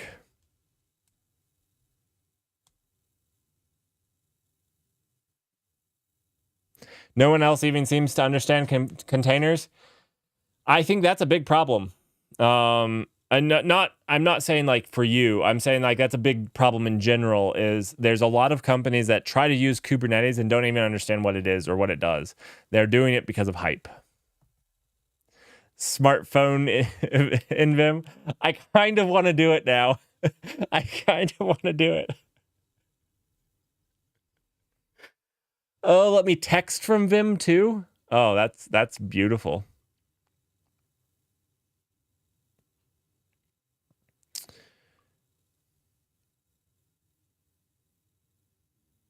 Wait, what did I? Oh, I changed its name. So now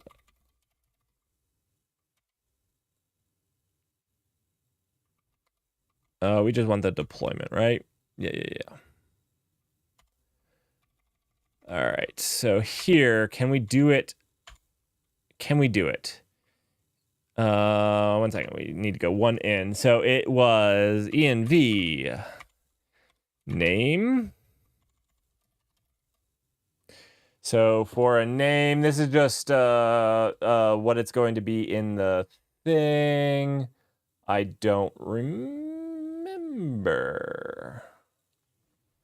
1 second. It is Control 6, Shift 6. No, oh wait, I'm in edit.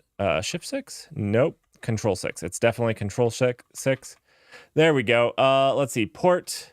We don't need a port. We don't need a host. Do we need these things? We probably need these things. And we don't need a kube config because it will be in-house. Actually, we don't need any of these things except for Ori. But what we need to do is do debug mode. I mean, do you mean no one at work or in general? Oh, what I was talking about was people in general don't. And even worse, people that are adopting it don't actually understand why they would adopt it. They're just adopting it for some hype. Now, actually, we don't need to set any of these because these are all the default. And we're just running locally. Now, the one thing that I'm thinking here is we have this debug flag. It is not an environment variable. Should we make it an environment variable?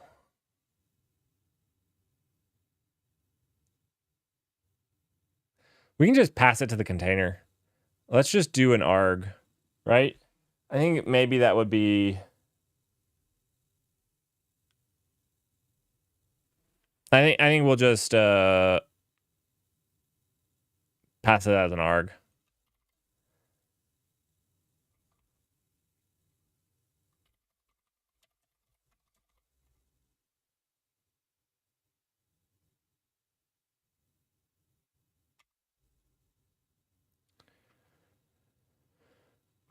Wait. I can just do. I need to get Control 6. Oh, that's not the one that I was at. I need the. Oh, stink.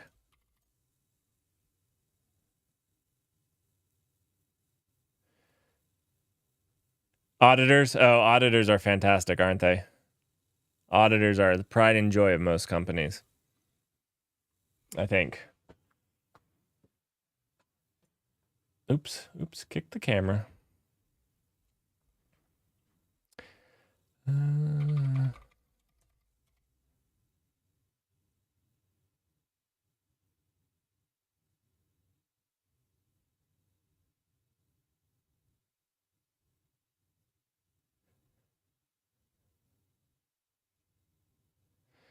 I think people throw away stability sometimes when they shouldn't.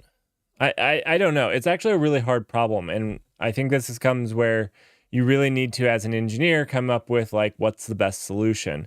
At some point, a really old thing becomes harder to maintain because the people that used to work on it don't work on it. Like the software, the language, or whatnot is out of date and old. But yeah, then at some point, there's a time where it becomes more effective to adopt something. It doesn't have to be bleeding edge, though. I think, honestly, yeah.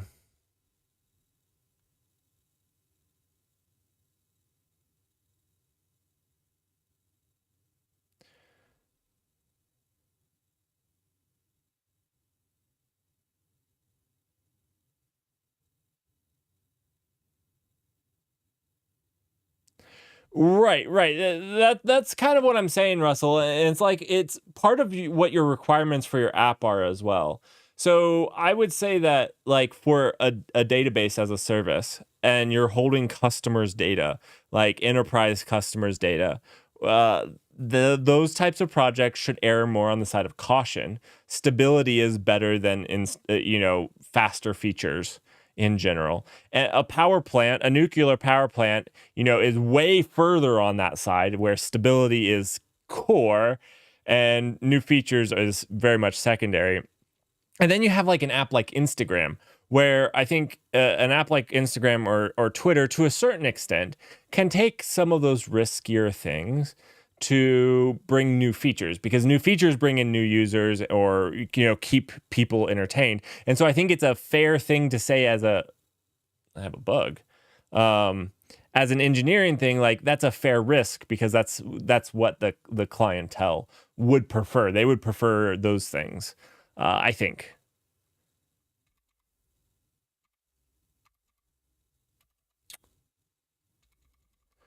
Okay, so we were in the. Oh, we want to run this in debug. So we want the deployment of the API, and we want to run this. We were just starting to write this, but this is garbage. We don't need to. All the defaults are fine for our local testing. What we do need under our container here is to have. I know that you can do command here, but I think you can do arg too. Arg. I think arg is fine.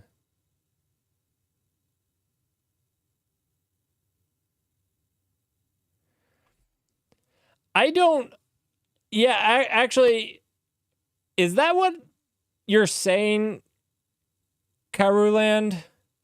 Is that you don't have any source control?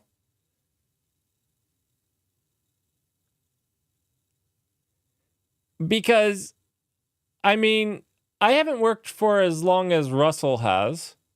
Not in this industry. I worked in chemical engineering before that. But I mean, it was in SVN. It wasn't Git then when I started. But I've never not worked in source control. Are you saying you have software projects not in source control? Do you just store it in like S3 buckets? Asking for a friend.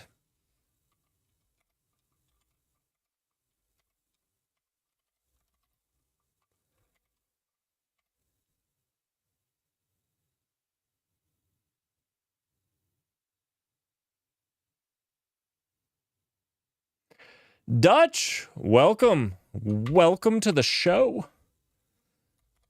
You've used SCM since you were in college, and I was gonna say I again don't have. You just store it on your servers, like your Git servers, or are you just saying like you have a file server and you just store it on your file servers?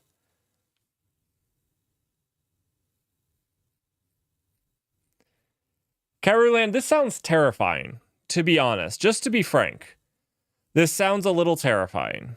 I hope that's not out of place.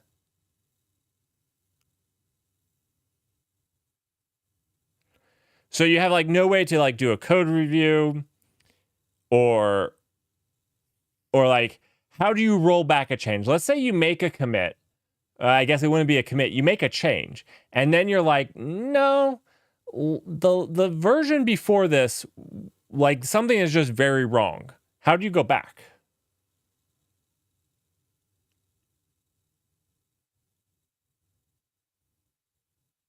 I honestly think you really should push for you guys to get a source control.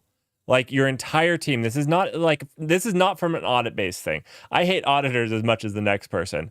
I really think this is I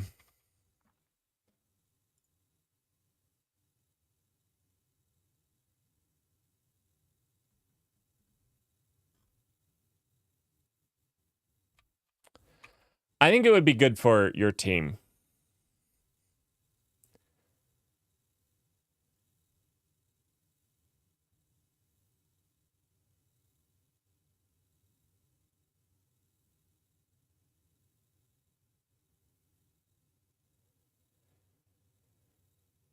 So that sounds like DevOps. Everything is DevOps problem. I hate the word DevOps because that's the problem. Is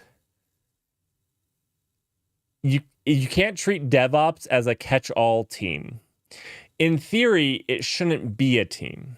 What happens when I find people doing DevOps right is they have a platform team, which basically says we focus on internal tools to help developers, which sometimes people confuse with DevOps. But DevOps is enabling the developers to, actually make and cut their own deployments and things like that.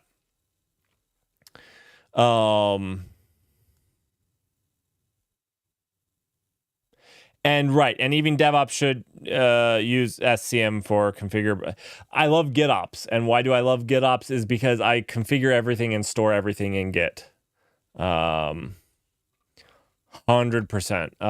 Okay. What was I looking for? Deployments.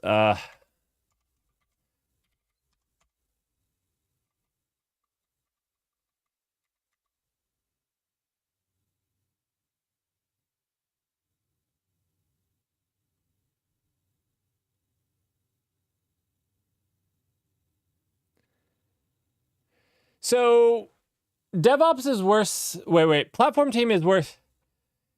No. I think there's a miscommunication. So for me, there's a lot of push for people to have a DevOps team. And I think when you put a DevOps team, what they're really asking for is an ops team. And I very strongly disagree with that because then a lot of stuff gets thrown over the fence to the DevOps team. Oh, well, I made the changes in code. The DevOps just haven't made the container for it. And I don't. You made the code change. You know how to configure the container. You know how to build the container. You know what your application wants. And so if you have a team that does DevOps, it's more of an internal platform team that is building tools to enable the developers not to worry about Kubernetes. Let's say I don't want you to worry about Kubernetes. I could build a platform like Eddington or Backstage or something like that that empowers you. That's more of an internal platform team. And DevOps is still the individual teams are in their own control of it. You disagree with that because you don't want a $2,000 a year developer spending cycles on updating containers, packages, vulnerabilities? Okay, but I mean, then you're just doing ops. You're not doing DevOps is the thing, right? I mean, that's fine if that's what the model you want to take.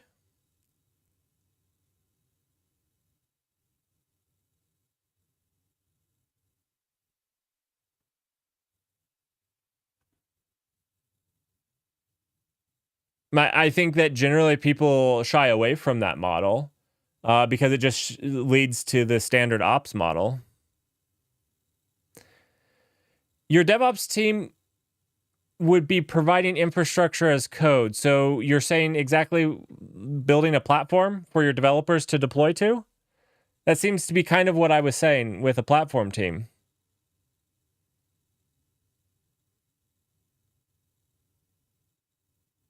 Now I'm confused. I'm legitimately confused. If you're saying that your DevOps team manages everything after the code complete to deployment and running in production, that's the operations. That's not DevOps. Now, if you're saying that you have a team that empowers that, that's fine. That makes internal tools, that does infrastructure as code. Yeah, that's fine. You're doing things so that people don't have to worry about Kubernetes like backstage, where people don't know that it's running on Kubernetes or what's running. They have a catalog of all the services they can call. That's great. It's not a DevOps team though. That's just an internal service platform team, right? I think we're probably talking somewhat similar.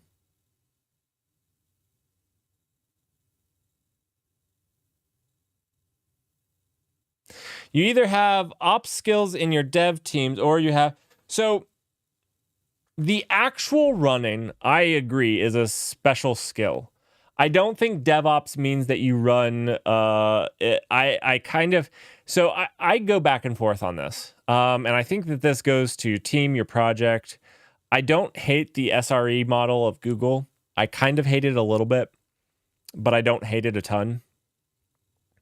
I think if you're actually running large data centers and stuff, you obviously need an operations team, period.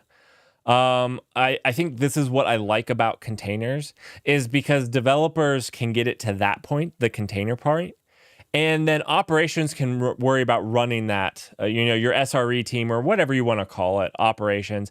But they're not worried about building your application. They're not worried about those types of things. Those types of things are packaged in that. You can even, I've seen people do it where they package it internally for Helm, and then their operations can use the Helm charts. Not optimal. And I don't know. I kind of think I prefer you have a team with operations people in it because then the team can still own it. But I think that's easier for small teams. So again, this is where I think team matters. If you're talking about Microsoft size, there's people that are just hardcore operations. I mean, you don't run Azure that way. So I don't know.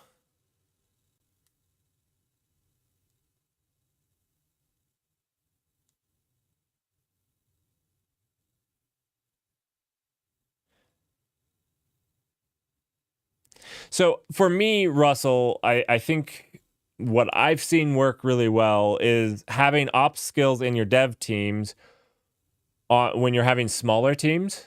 And then, I don't know, on your bigger teams, I think that's a bigger organizational shift. I kind of feel like it's kind of shifts at a certain size. I don't know necessarily what the size is. You always have to have operations because operations is completely different than writing code until Eddington. Hopefully Eddington takes all operations out and you don't have to worry about operations. That's the idea. We will codify all operations. Operations, that's literally what this project is hopefully going to do. Get rid of operations at scale.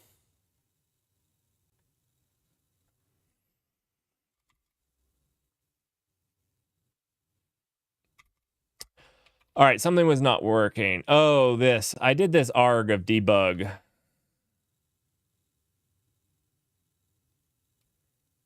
I don't see the logs.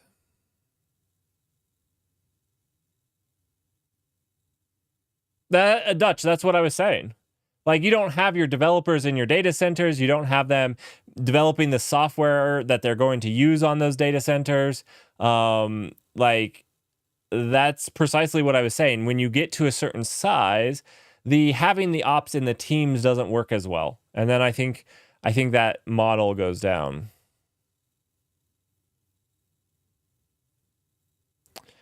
So I think one of the important things though that I don't think you should lose is if you have pure developers that don't think about how things run, then they create really crappy software that is hard for people that know how things run to run. So I think this is a really good this is one of the things that I like about SREs. So this is one thing that I think is critical. SREs are effectively the people that know how to run the software at scale at Google. And you can kind of think of them as ops, but they're not quite. There are also developers, and they write the code that does the infrastructure as whatnot and whatnot. But they also help with the development. So usually they have cycles where they flip onto the development teams.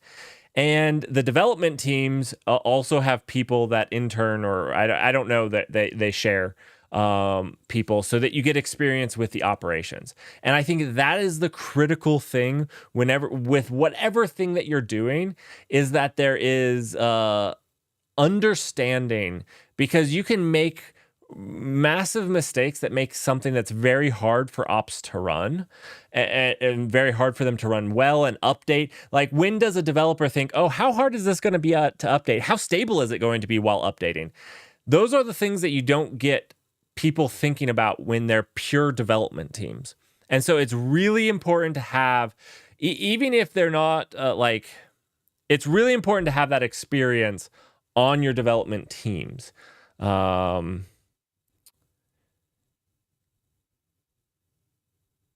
I don't know if that made sense. I've been wanting to make a video of it, but getting it all super clear, it's hard to get it super clear because, like I said, I think it depends. If you're talking about 5 people in a startup, you better know how to do ops, and you're all the same team. Like, just suck it up. If you're in a company of 100 people, this is where I still think that, like, you can have, you're still, your team of 6 people probably has to have a person who knows ops pretty better, but your whole team's going to be responsible of it. But once you get to 1,000 engineers, now maybe this starts to change a little as you go through it.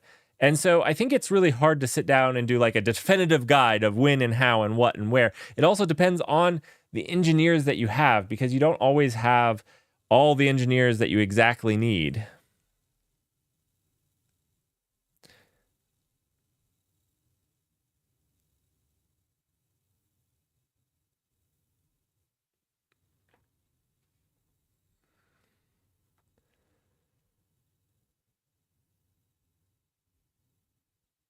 You learn in a startup as it's you fixing the system at 3 a.m. Yes, yeah. Let's see. I prefer platform teams that are consultants to the dev teams. They are pretty much guarding the cloud accounts to prevent creative CV padding. They build the infra for teams to release their apps onto. So they provide an example pre-configured K8s database monitoring system. So Russell, I think you and I are pretty on board with what I was saying and maybe I've done a really bad job when I say like an internal platform team. I think, for me, my internal platform team develops tooling for them to not use, like straight AWS. And if they need a database, there's tooling for that, so that they're not creating their own databases. They're not creating CVEs and giving bad permissions and things like that and whatnot. Now, when their app crashes in production, though, they're still the ones that are on call for that, because it's still their app. Now, because it's not an operations team, and we're kind of in that middle. For me and our company, we're kind of in that middle ground. We're not a super large company, but we're not a small company either, and we're feeling growing pains from that as well, because 4 years ago it'd be easy. Well, there's only 5 people, so yeah. But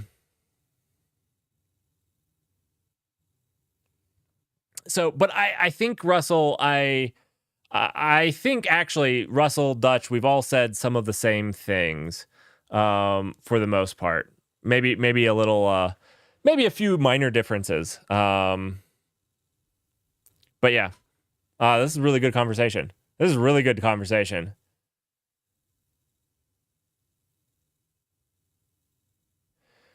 We have an in-house data center guy who creates VMs for us, and network team that we have to coordinate with load balancing, reverse proxy, network access. Oh, cool. You need ops to call to, as if the app is crashing on a non-app component, is broken. Absolutely.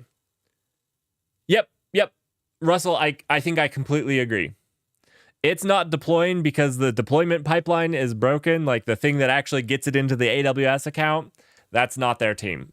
Because again, to me, it's easy. The person that wrote the code that's breaking is that internal platform team. So I mean, that's kind of their thing. I guess it's like a glorified ops team. I guess. We're not big enough to do like a rotation where our glorified ops team, or I call it the internal platform team, does the internship or like sharing switch swap. I really do love that concept of the SRE concept. I absolutely love it. I love the idea. Like I said, I haven't gotten to do it yet, but I think it's a cool idea. I think it's a cool idea.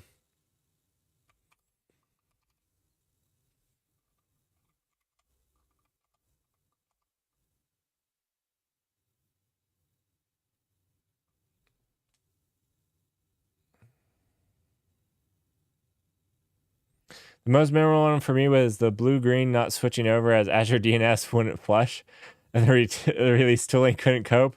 Oh gosh, that sounds rough. That sounds rough, not gonna lie. I hate DNS issues, to be honest. Like, they're the worst. DNS issues are the absolute worst. Why are we not getting logs from this? Let's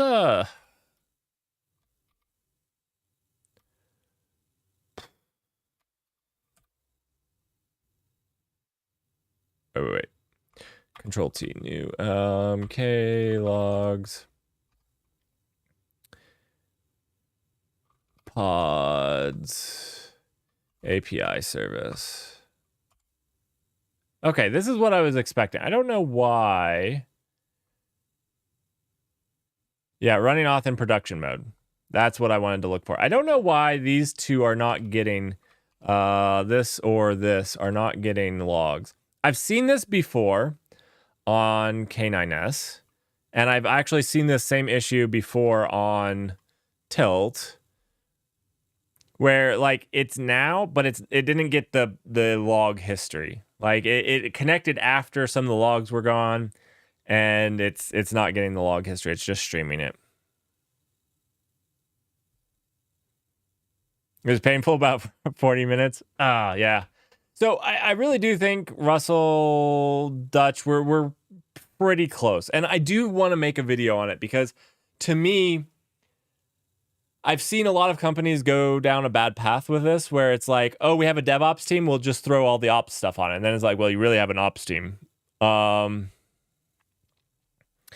DevSecOps, I think I kind of agree with you, Dutch, that it's a separate team, but it's kind of, to me, it would be under the same group. So the ones that do the internal platform for developers would do the, there would be another like, sibling group that does the security of those, especially once you got to a size of certain size.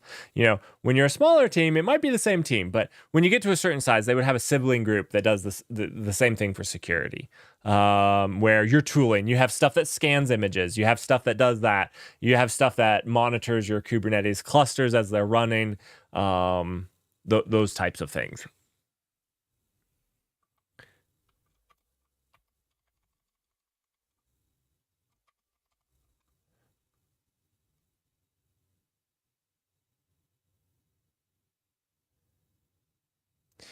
Yeah. Compliancy is a pain. Compliancy is a pain. All right, so this is not working. Is this not how you pass args? I thought this was okay. I know command is. I didn't want to change the startup command. I just wanted pass args to it. I forget. Okay, it's container args. I thought... Do I have to redefine the whole command? No, I can just do... I was doing it.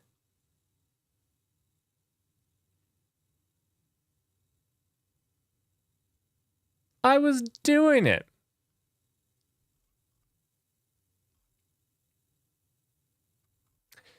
Now my question is, do you have to run command? Do you have to override the command?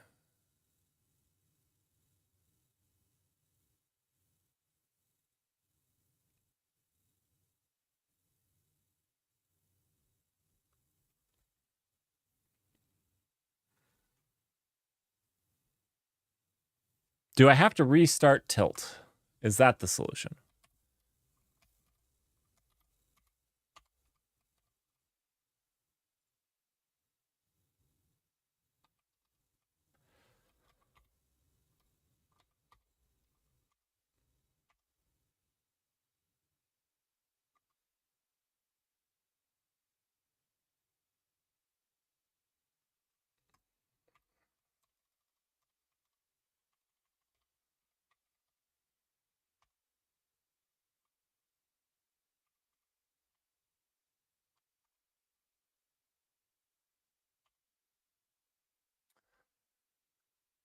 It's still running in the wrong mode. Still running in the wrong mode.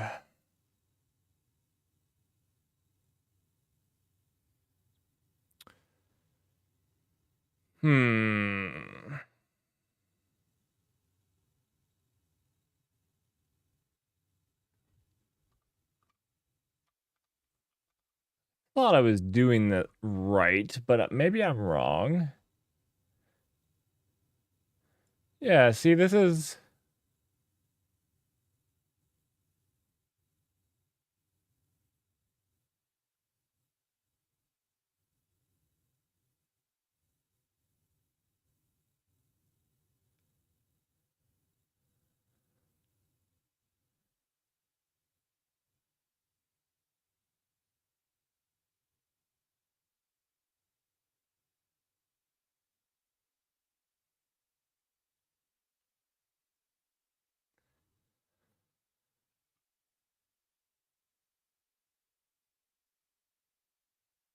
All right, what am I? I'm doing something dumb here.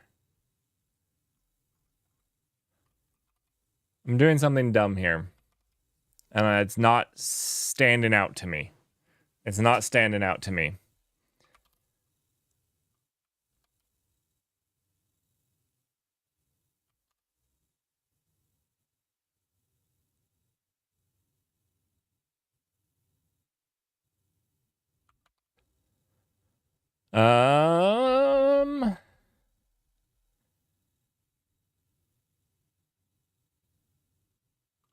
I can just pass the command. We can test it with the command.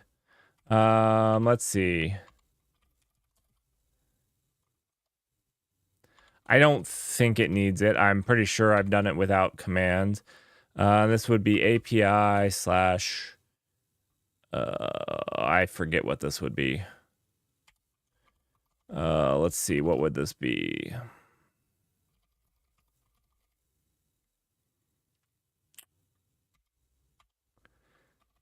App API. That's what it is.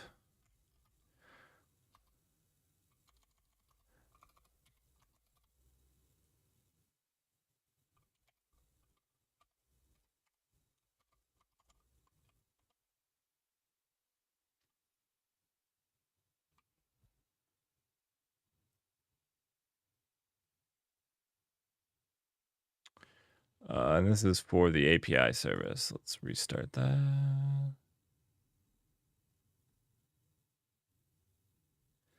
It's still running in production mode.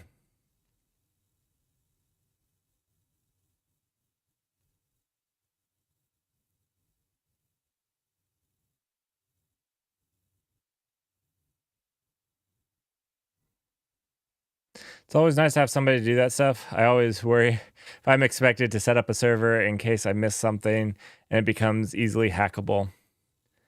Yeah.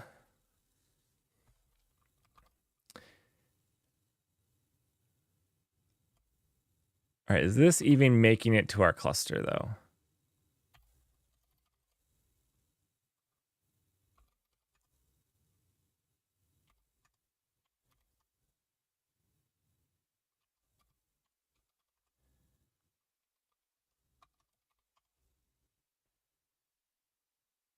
Is this even getting...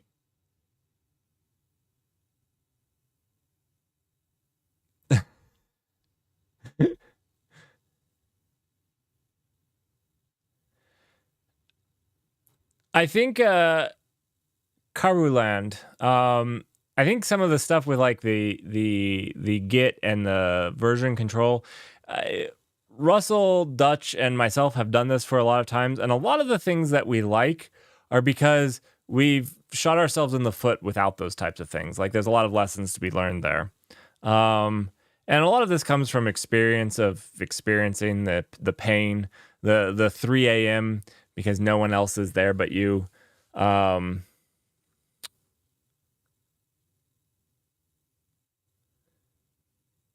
it means we get excited sometimes as well.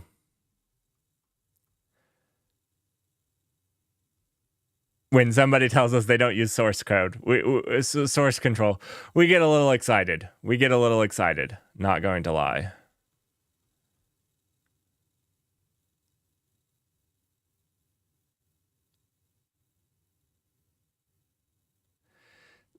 There you go.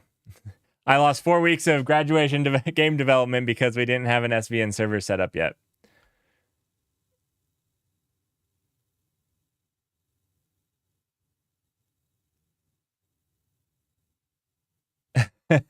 Apps that can't possibly do that. The code won't allow it, but the code isn't the code that's running. These are all classic.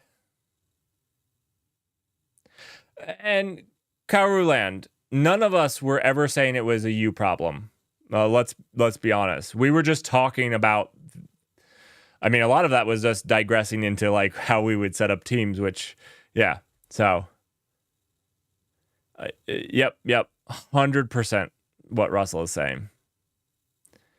At Microsoft, they have their own SVM. Oh, the good old days.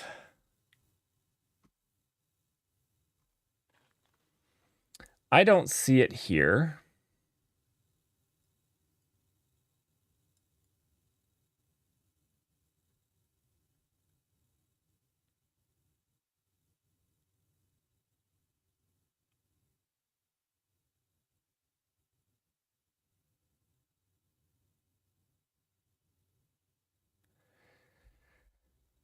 Oh, I thought you were talking about the Team Foundation server.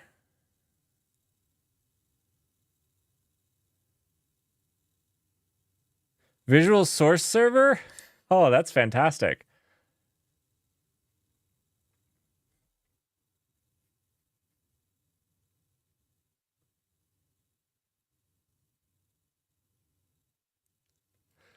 That's all. That's awesome and awful.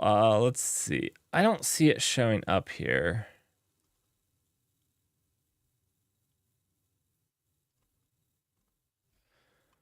What have I done wrong?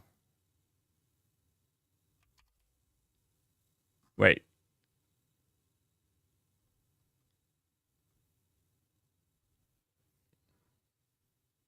Visual Source Safe? VSS?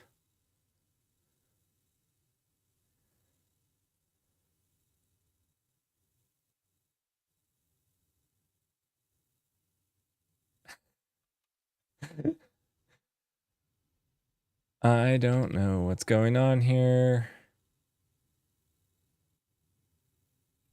Why does this have a SendGrid API key here? But that's not in here as an env. I don't know what's going on with these deployment files. I have achieved what I was trying to achieve. I got containers building. I am not quite there. I am not quite to the local debugging.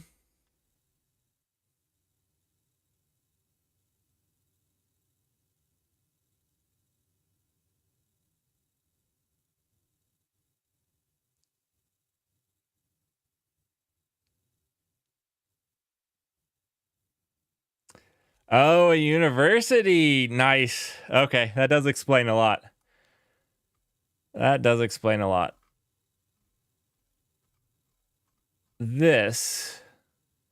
does not explain a lot to me, though. I am a little confused as to what's going on here, to be honest.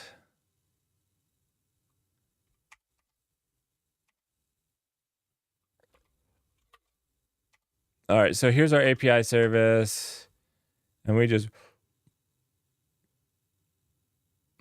No, I don't want logs. Go back. Can I get the YAML for this? Is this what I want? This does not look anything like I expected it to. Is this even the same code? One second. Is this the one that we're using? What's the tilt file say?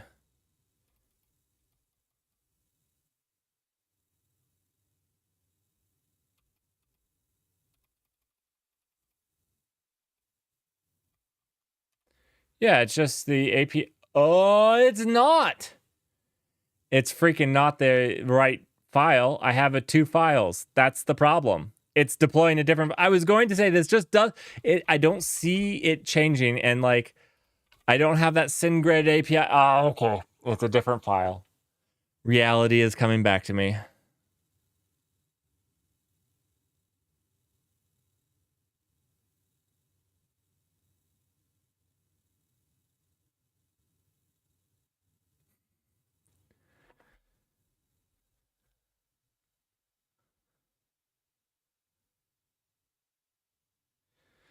Hey, Dutch, is that is your comment? I find a lot of senior engineers are truly and well set in their ways and don't really bend, flex well to change or improve. Are you talking to me? Or is that like directly talking to me?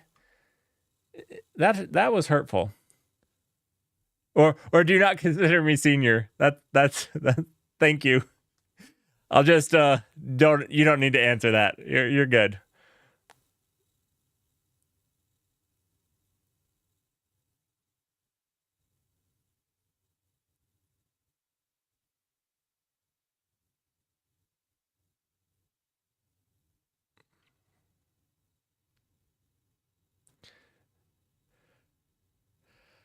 Okay, so Russell, I think this is a fantastic thing.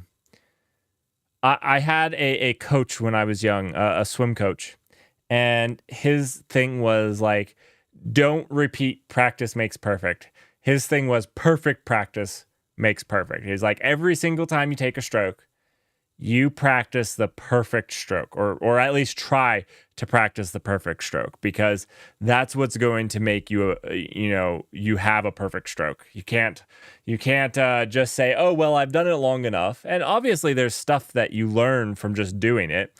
You learn from mistakes and you learn from stuff.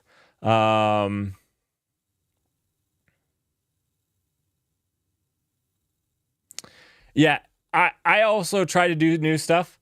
The whole concept of Eddington is something I've not done before. And I like it because I haven't done it before. Like, is it something that I have done before? No. Hopefully I'll learn new stuff. I've never ran untrusted code on my servers. Like, that's a cool new problem. Like, I've never run other people's code. Like, that's just not something I've done. And that intrigues me. Now, I know that there's a lot of security things, and I'll miss some of those things. And, maybe some people will help me. But that is an intriguing problem. And I want to solve the infrastructure as code problem. Also, never solved it before.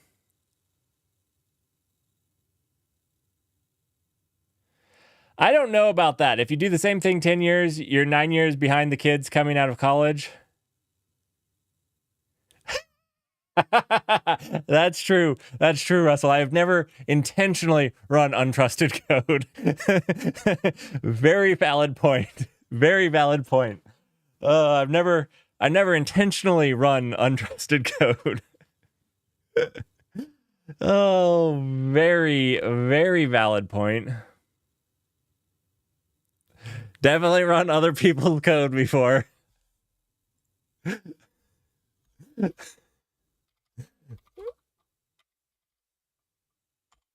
You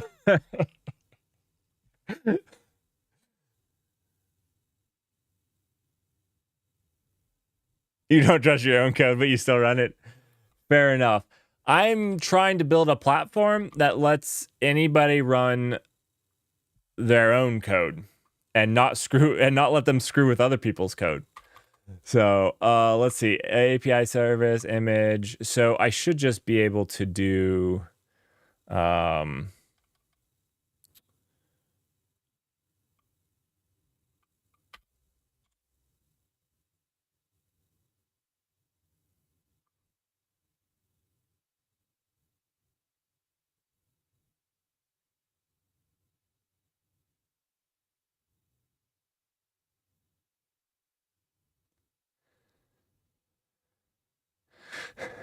at least your own code isn't stealing your credit card details.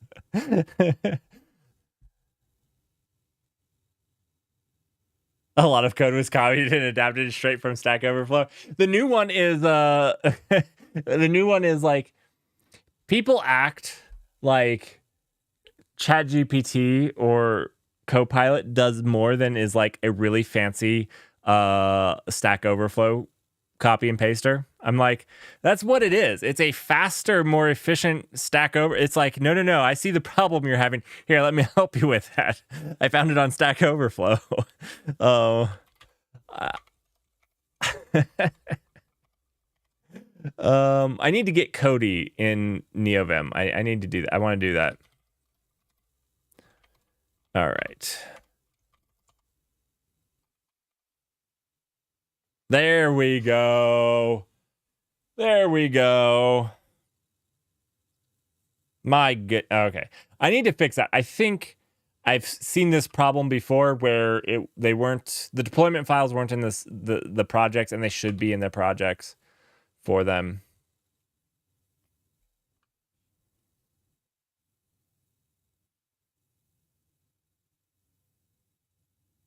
Uh-oh. Caroline, that is pretty scary.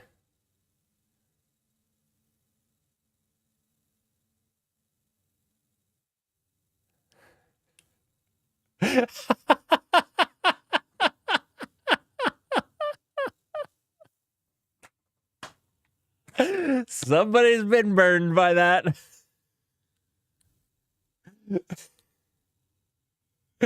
Okay, so I have my own funny this question has been asked before. Do a better job searching. Literally straight up this. I was new to development. I did my Java app in Android. Like I said, I was learning C++ because there was a local job, and I was learning C++. I was going to get a job. That's what I was going to do. And I actually did get that job. And I basically went in and told the people, well, I've never written code, but I've learned to do this. And I got a job. Great people. Fun story. I saw in C++, you can set a function equal to 0. Now, that's called a pure virtual function, but I didn't know what that was. So I went on Stack Overflow, being the noob that I was and not knowing the Stack Overflow community, and asked what it meant to set a function equal to 0. And I got so many downvotes with, you should have searched for pure virtual function. This has been asked before. And I was like, how would I have known? I didn't know what it was. I had no idea what that was. It actually went through and made me delete that account. I wish I had that account because I was embarrassed. I was like, what have I obviously had done a grave sin, and it's a pure virtual function. Got it. It was rough. They've gotten better. They're actually much better about that. Our self-service password reset tool had a problem where a user couldn't reset their own password if it was expired. I wrote a Python script that found everyone with expired passwords and just reset them to randomly generate 16-character passwords. I had my boss approval to implement it, but apparently he didn't have all the approvals he needed. Oh gosh. Oh, that's rough.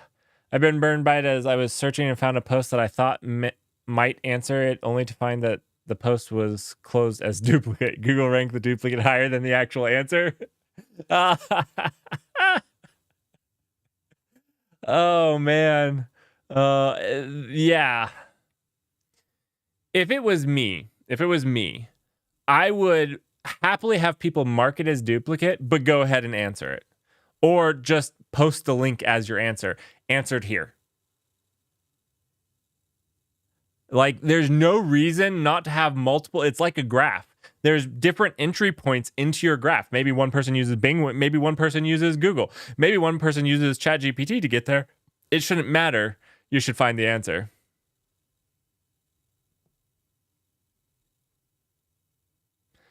Yep. Just link to it. It's a graph, Russell. They should just link to the duplicate.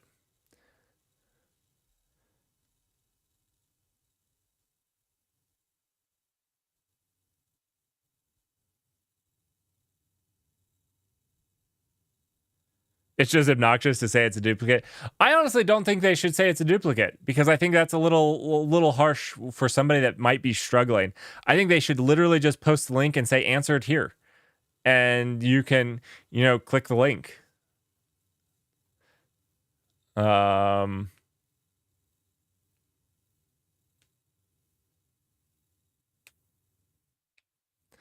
mean, obviously, if somebody's just going out there copying and pasting already done questions, obviously no.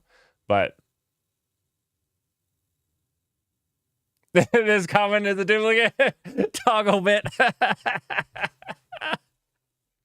Oh no, this has really this comment is a duplicate. How are you doing, Togglebit? I love it when they come in and reformat your question.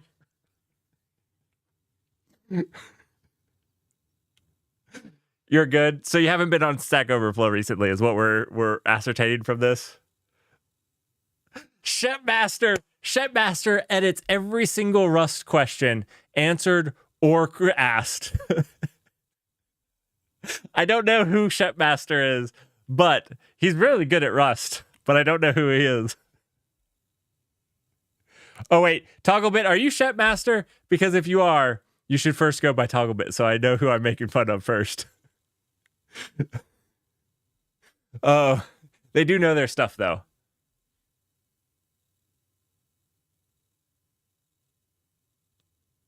Okay.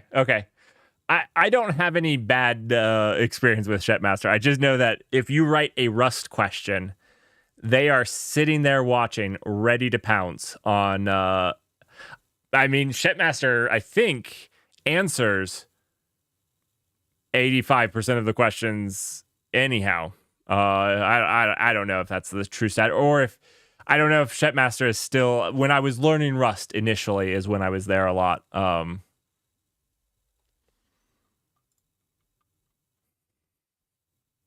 I remember that name.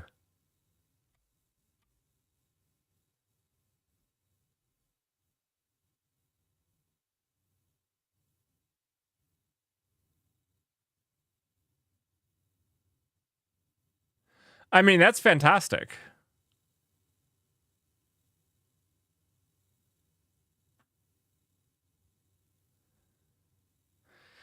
I've been struggling with the project structure of Golang projects. Maybe I'm trying too hard to organize, separate things.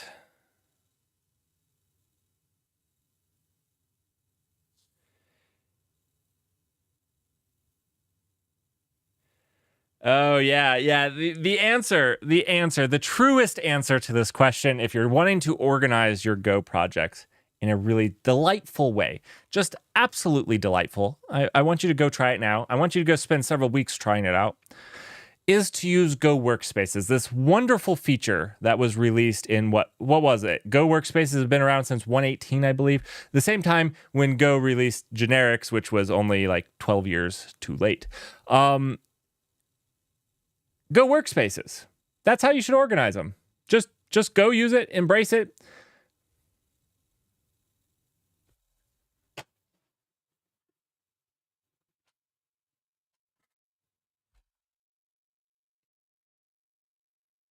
Saddest day in my history is the fact that I had to change to using Vim, NeoVim, purely out of the inability for Go Workspaces to work. I went through, Dutch and I went through and created examples of its failings, and the Go team was basically like, Yep, those are features.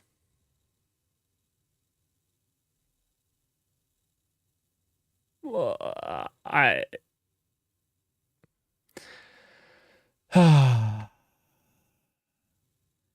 Thank you, Russell, for bringing that up. Thank you, Russell. I had a very rough 2 weeks with Go. My relationship with Go struggled. I like Rust better, to be honest. If you asked me, Rust is safer. Rust protects you from like having a null pointer, whereas you know, as far as safety from a security standpoint, it's a memory collected language, so you don't actually have a security problem with the null pointer because the memory is managed, but you still have a crash, and crashes aren't great. And Rust protects you from crashing way better than Go does. Rust has enums that are amazing, and Go's enums are garbage. Go's enums are absolute dumpster fire garbage. Rust enums are really more union types, but they're called enums, so it means they're enums.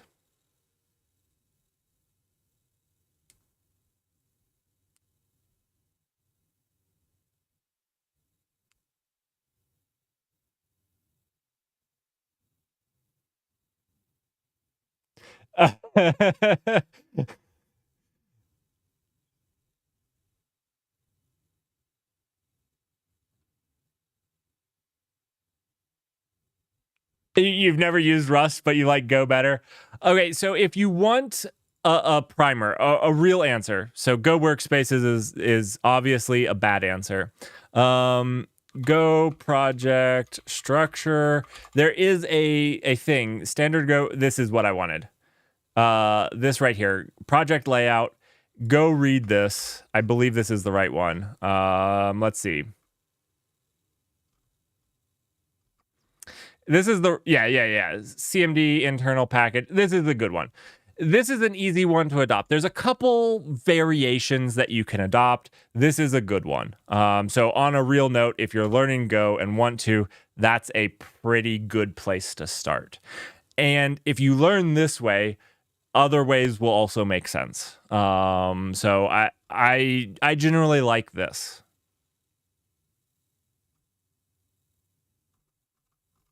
So it's a pretty good primer. For real. If you want to learn a better language, go learn Rust. Now,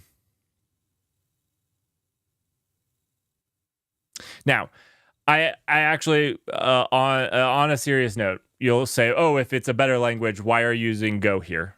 And you know, better is subjective, or not subjective. It's a little bit about what you're doing.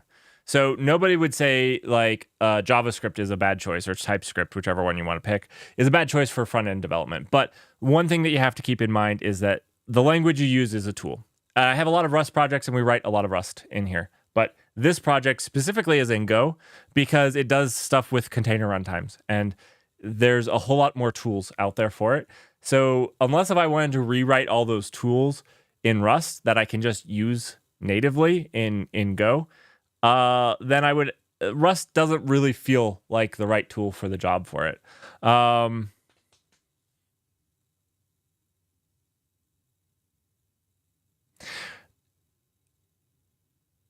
First Dutch, it's not decaying, it's oxidized. Oxidized. Completely different than decaying. Is Go not consistent with its naming? Shouldn't it be internal for private and internal for... Oh, Russell. Oh.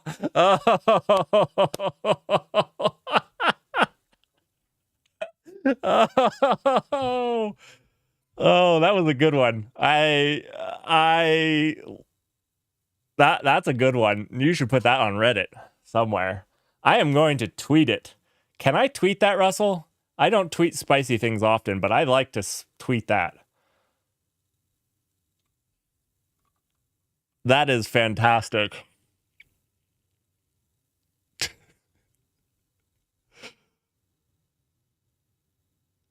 It's not rotting. It's oxidizing. Rotting is a bacterial process.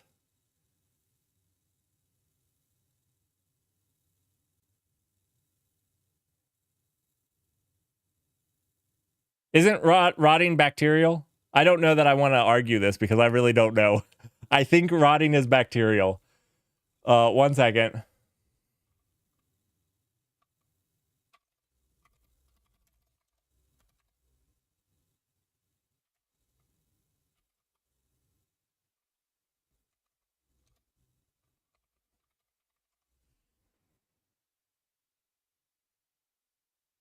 Because yeah, it requires air and warmth. It's because of bacteria. So like yeah, if you're in space, you don't actually rot because none of that stuff actually happens to you, the cell degradation.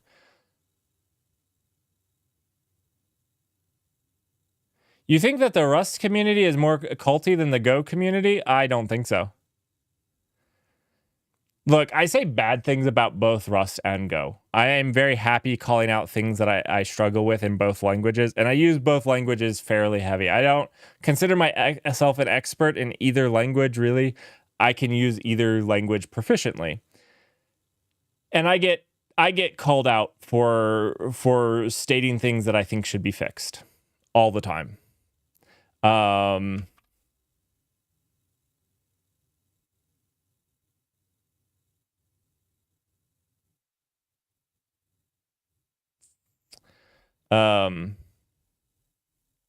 I like both languages. Actually, so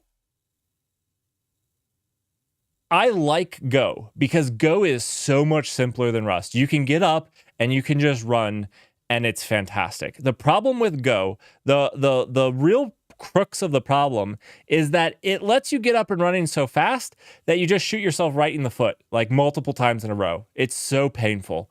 Classically, where was I thinking about going? Let's go here.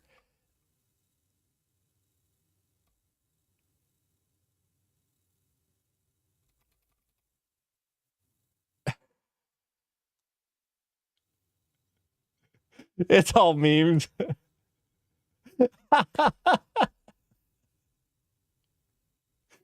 Toggle bit.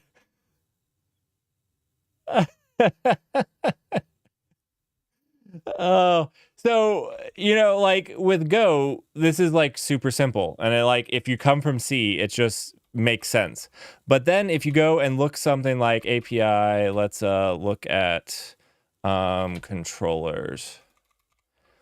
So if you look at something like this, passing by reference and copying is not clear.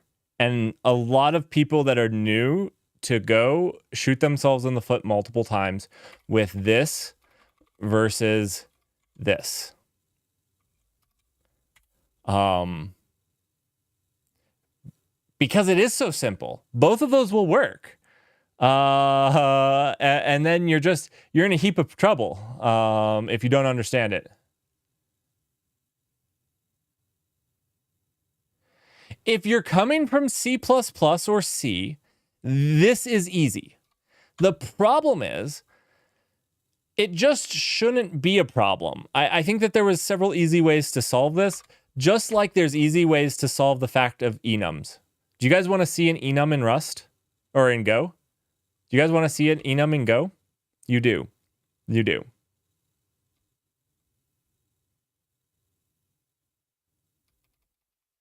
I think that's the case in a lot of language. You have to specifically know when you are passing copy. I'm referring to garbage collected languages. I don't think so. It's not in Java the same way as it is in here, right? Now, I don't know a bunch of garbage collected languages. Sadly, I only really know Java to compare it to.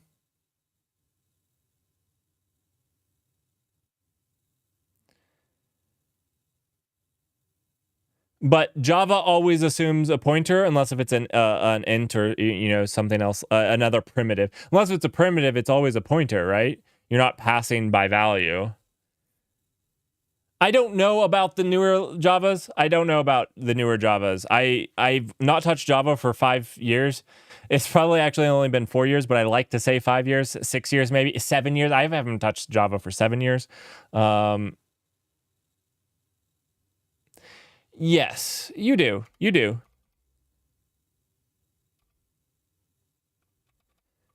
I don't think a lot. So question, Russell, C#. Does it automatic? Can you pass by reference, or can you pass by value of a type? So if I pass a type in C#, it's always going to pass the reference, right? It's never going to copy it. So the thing here is this. Okay, also, this isn't a function. This is a method. But if you do this, it actually copies the struct to call the method. This is what people don't understand. This isn't a function call here. This is a method that if you call register routes on this application controller, it will now copy that application controller.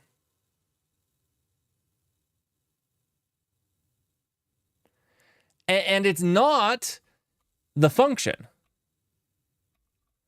So anyways, like, it doesn't matter. It's a fine thing.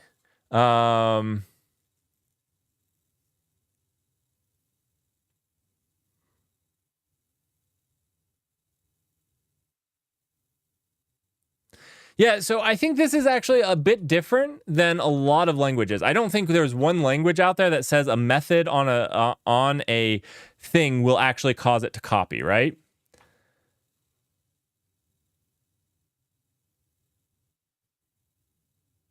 Wow, you left C# just when they got generics to Go with no generics for another couple of years. But Russell, I guess what I'm asking is, like, if you make I'm gonna assume syntax here. You make a class, and my class. I'm just guessing C# here, so forgive me. And you make a public function, my function, like this. And if you don't put a star here, it's going to copy the class when you call it. Is that a thing? I've never seen another language with that.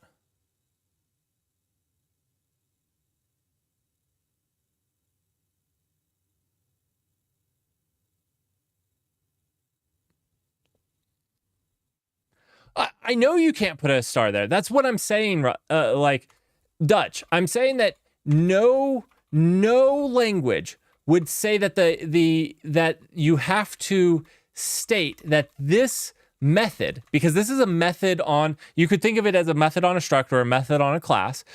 This method causes it to be copied. So, as in inverse of my other function, this one doesn't get copied, or this one doesn't get copied, and this one gets copied by which function you call on the class.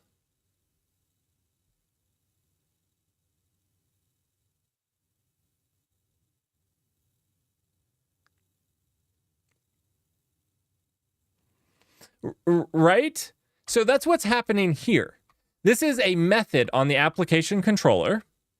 And if you don't put this star here, so this is a method on the application controller, this function, even though, will cause it to copy, right? I don't think that that's true in many languages. Am I really wrong here? I just can't come up with another language that does that.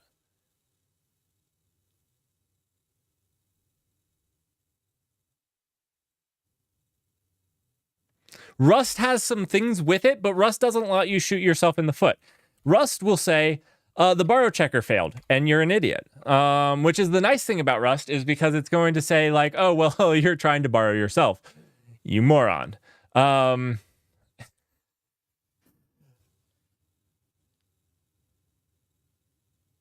don't know if I'm not entering the C#. I was trying to prove a point that I think nobody was listening to because you were all arguing in chat. So you're welcome for me providing you guys a chat to argue in. Let me look it up. When did C#? One second, I'm going to prove it. Get generics. Version 2.0.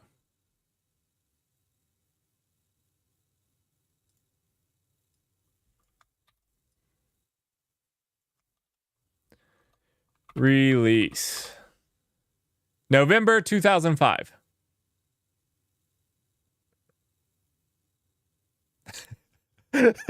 Toggle bit 10 years off.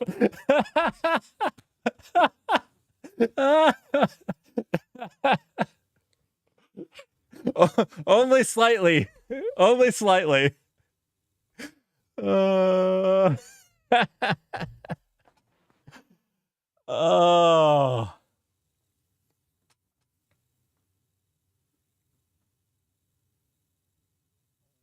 Off by 10, classic C# bug.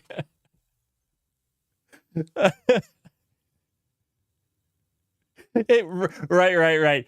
From when he started learning C# to when he finished using it, he doesn't remember anything. That's just a closed book in his life.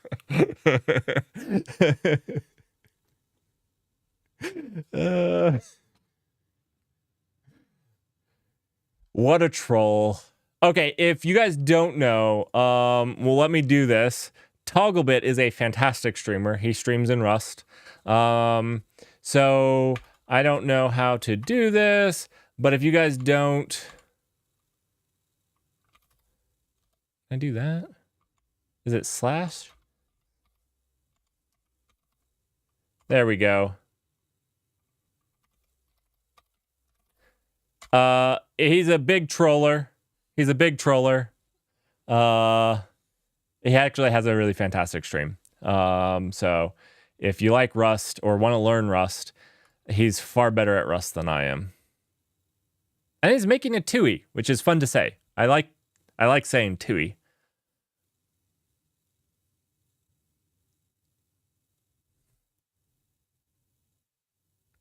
I don't even know what you're saying now, Dutch. Oh, okay. I've caught up. I lost steak. Okay. I caught up.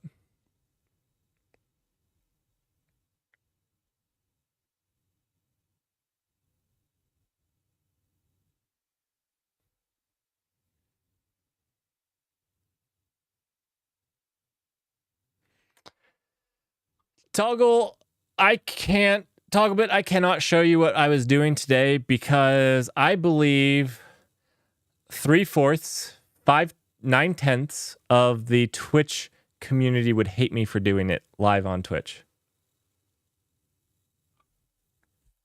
I feel like most Twitch coders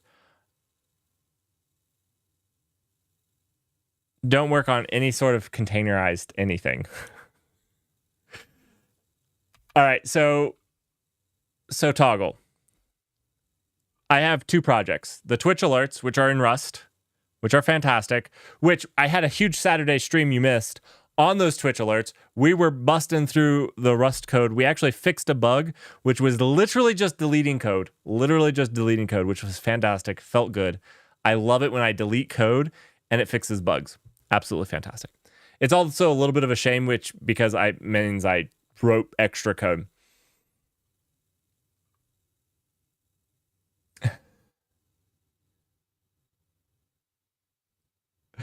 I need to come up with a new logo. I've actually been thinking.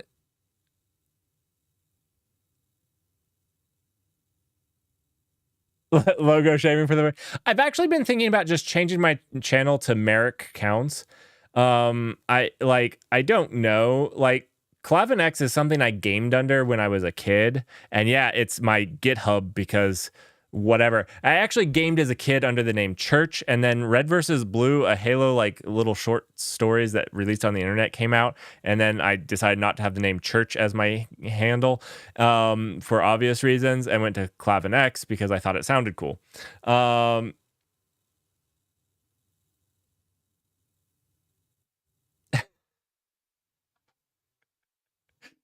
Like I said, I avoided using the word going by the name Church, especially because any new platform, then you couldn't get it anyways. That was originally what I went under, was just Church, because I thought it was a great handle. I loved it. Red versus Blue ruined my life, my gaming career. I would have been a professional gamer if I had the handle Church. So anyways, I've been thinking about renaming it and just doing like a little, like, I don't know, maybe not a picture of me, but like just a fun picture of something. I don't know. because it doesn't make any sense. My YouTube channel's not named Clavinex. My nothing except my GitHub, and I'm not changing that because that would cause my life to go into ruin.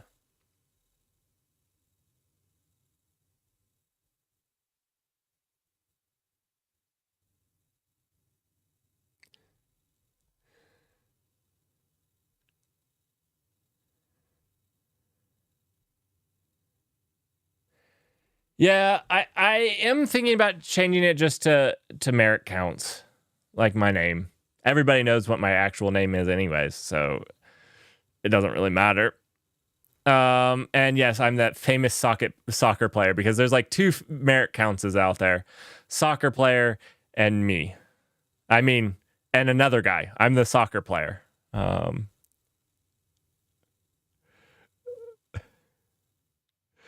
But not in that order.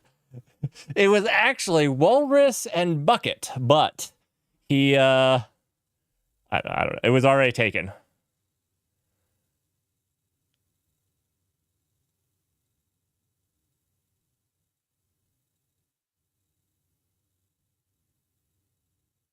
I don't know what you're talking about. Soccer is where you chase a ball and kick it with your feet and then pick it up with your hands and do stuff with it at the ends or on the sides. Because I had some non-American, non-freedom loving person say that, well, football shouldn't use your hands. And I watched what they call football, and they were using their hands. I'm sorry. That's all I can say. There was hand usage. Walrus Bucket already has 40,000 followers and wouldn't give up his username. Yeah. Football is obviously where you hold the ball with your hands and throw it. You use your feet to run around with the ball. Please. I thought that was obvious. It's an egg. But it's fine. It's a ball. It's just a ball that got run over by a truck. That happens. It happens. Don't judge.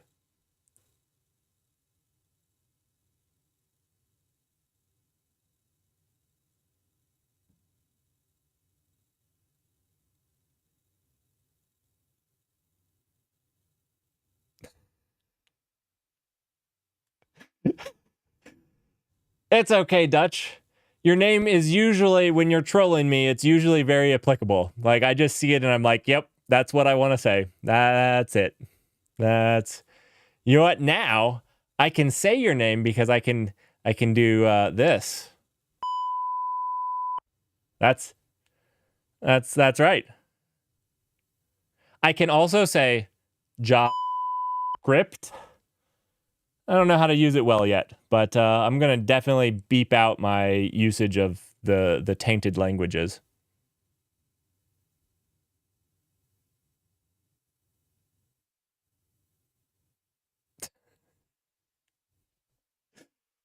Landmines in Rust.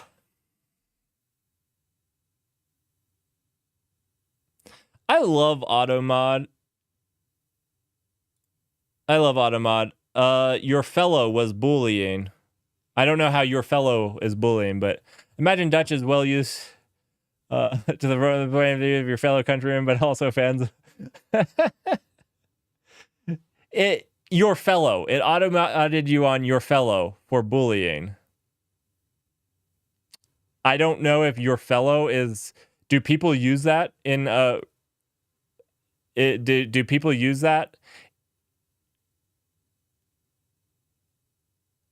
Is that a thing? I don't know what I just allowed, but I don't keep up with the times. Is that a new thing?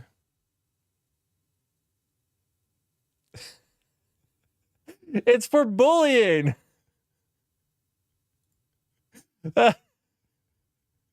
You just got auto-modded too, Dutch. I'm going to look it up after stream. I do need to get going. It was supposed to be a short stream. Toggle, if you're still on, it's bullying. Twitch. Okay, Toggle. All right, Twitch chat is getting out of control. I need to tell Togglebit what I'm doing.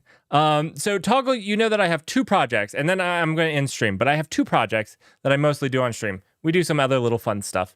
But there's 2 main projects. My Twitch alerts, which are all in Rust. We love them. And actually, one of these days here soon, I'm going to work on my database, which is also in Rust. So if you like, that's also another. So maybe a third thing will eventually come to fruition is the database that we're working on, that I'm doing my my YouTube series on, like how to build a database from scratch, just going over like the fundamentals of databases. But that's in maybe a month or 2. The other thing is this thing that we're calling Eddington right here. And Eddington it's primarily written in Go, although I want to write some of the services in Rust, as it is a separate service architecture. But the goal of Eddington is to be infrastructure less. So I came to the realization that I hate infrastructure as code. I love infrastructure as code, but I also hate infrastructure as code because I feel like it should be unnecessary. So the whole goal here is, let me actually show you. I have a thing here. It's super ambitious. I don't know that we'll get it, but basically I want to build AWS Lite. AWS Lite. And you're like, wow, that's really super ambitious. It is super ambitious. I get that. But I have a couple cool things, but this is kind of the end thing that I want to do. What I'd love to get done is basically, and this came with my Twitch events. I had this thought with my Twitch events. I have this thing and I want it to be hosted, but I don't want to know how it's hosted or whatnot. And in the end, my Twitch alerts actually has 2 things. It has one part that listens to Twitch that forwards messages to a thing that does things with them. And it doesn't really care what that thing is, and it could be a different thing if you want it to be. I thought it was nice. But the thing is, it needs to have an event message in the middle. So to host it, you not only have to have the Rust service, but you also have to have an event hub like Kafka, and you have to have the other service that does things with it. Right now, it does machine learning on it, and it's pretty awesome. But to host all of that, even with something with a cloud provider that has Kafka as a service, I have to configure Kafka. I have to configure it with IAM. I have to configure it with all those types of things. And then I have to actually configure a place for these to run and things like that. So the goal is that I can point it at a Git repository. And we can have a Go service and a Rust service. And I point Eddington at the Rust service, and it knows how to build a Rust application. And it kind of knows how to build a Rust application. It definitely knows how to build a Go application, and it knows how to build a couple other different applications. And it builds them, puts them in containers, and runs them for you. Not only will it do that, this we haven't gotten to yet, but if you have a gRPC protobuffer files, it will create an event hub for you for those message streams. So basically, your services will be able to send messages to other services through this event hub without ever knowing it was there. So basically, it's auto infrastructure. That's the goal. And that's why it's also in Go, because like to package them in containers, I have to call Go runtimes and stuff like that. And it was easier just actually using Go.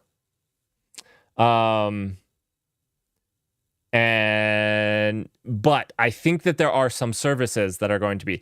I also want it to be the exact same for databases. Eventually, this is a couple months down the road when we support databases. But basically, if your service has a Postgres URL in its config file, I'll make a Postgres URL file for you.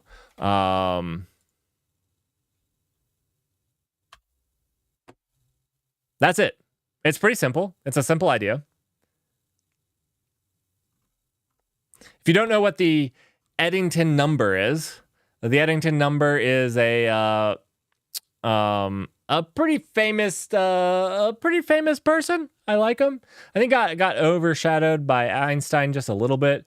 If he wasn't around at the same time as Einstein, I think Eddington would have gotten a lot more. I mean, he got a lot of credit. I guess people don't know him as much. I thought people knew him. I love Eddington.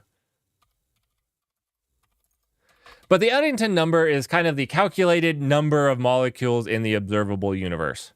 So that's like the number. Eddington originally calculated as about this. It's changed a little, 10 to the 80, blah, blah, blah. Yeah. The answer is 12. The answer is 12. So that's the project. That's the project. And so we have a couple components that are working, and we were just packaging it up and getting it to work locally. That's what we were working right now. So right now there's a service that builds containers, and it's actually pretty cool. We built this container building service. I'm really happy with what we've done so far. Container builder. So we have this container builder that you point it to a repo. As long as it's a public repo, it will clone the repo. And as long as it's a Go, Rust, I think we have a node in there. We have a couple other ones. It will build a container for that application, and then it passes that onto a container running service, which gives it makes it a network for itself to run in, and does some plumbing for the network to make it exposed to the internet and do some of those types of fun things. That's Edison. That's Edison. That's the light bulb person. Thomas Edison. Eddington, I mean, obviously he's famous for the Eddington number, but he did some other things as well. Yeah.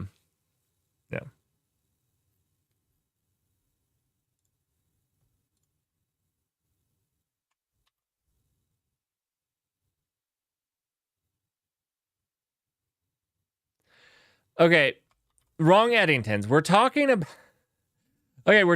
Arthur Eddington. Arthur Eddington.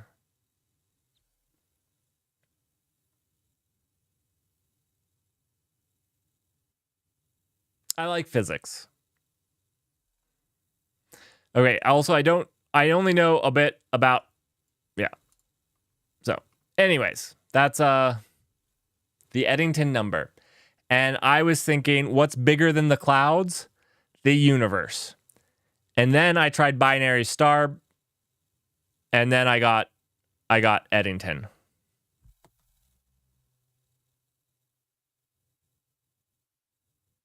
He looks like the guy from the US version of The Office. What do you mean the US version? You mean the only version of The Office, I believe is what you meant? Just teasing. Just teasing. The copy. Kind of like how you guys copied our language too. Gosh dang it.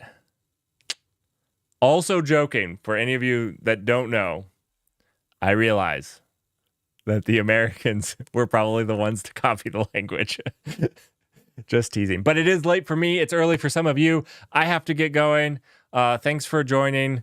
It was a blast. We had a fun time. I had a fun time. You guys sidetracked me a bit though. So anyways, have yourselves a fantastic evening, morning, rest of your day. Thanks, everyone.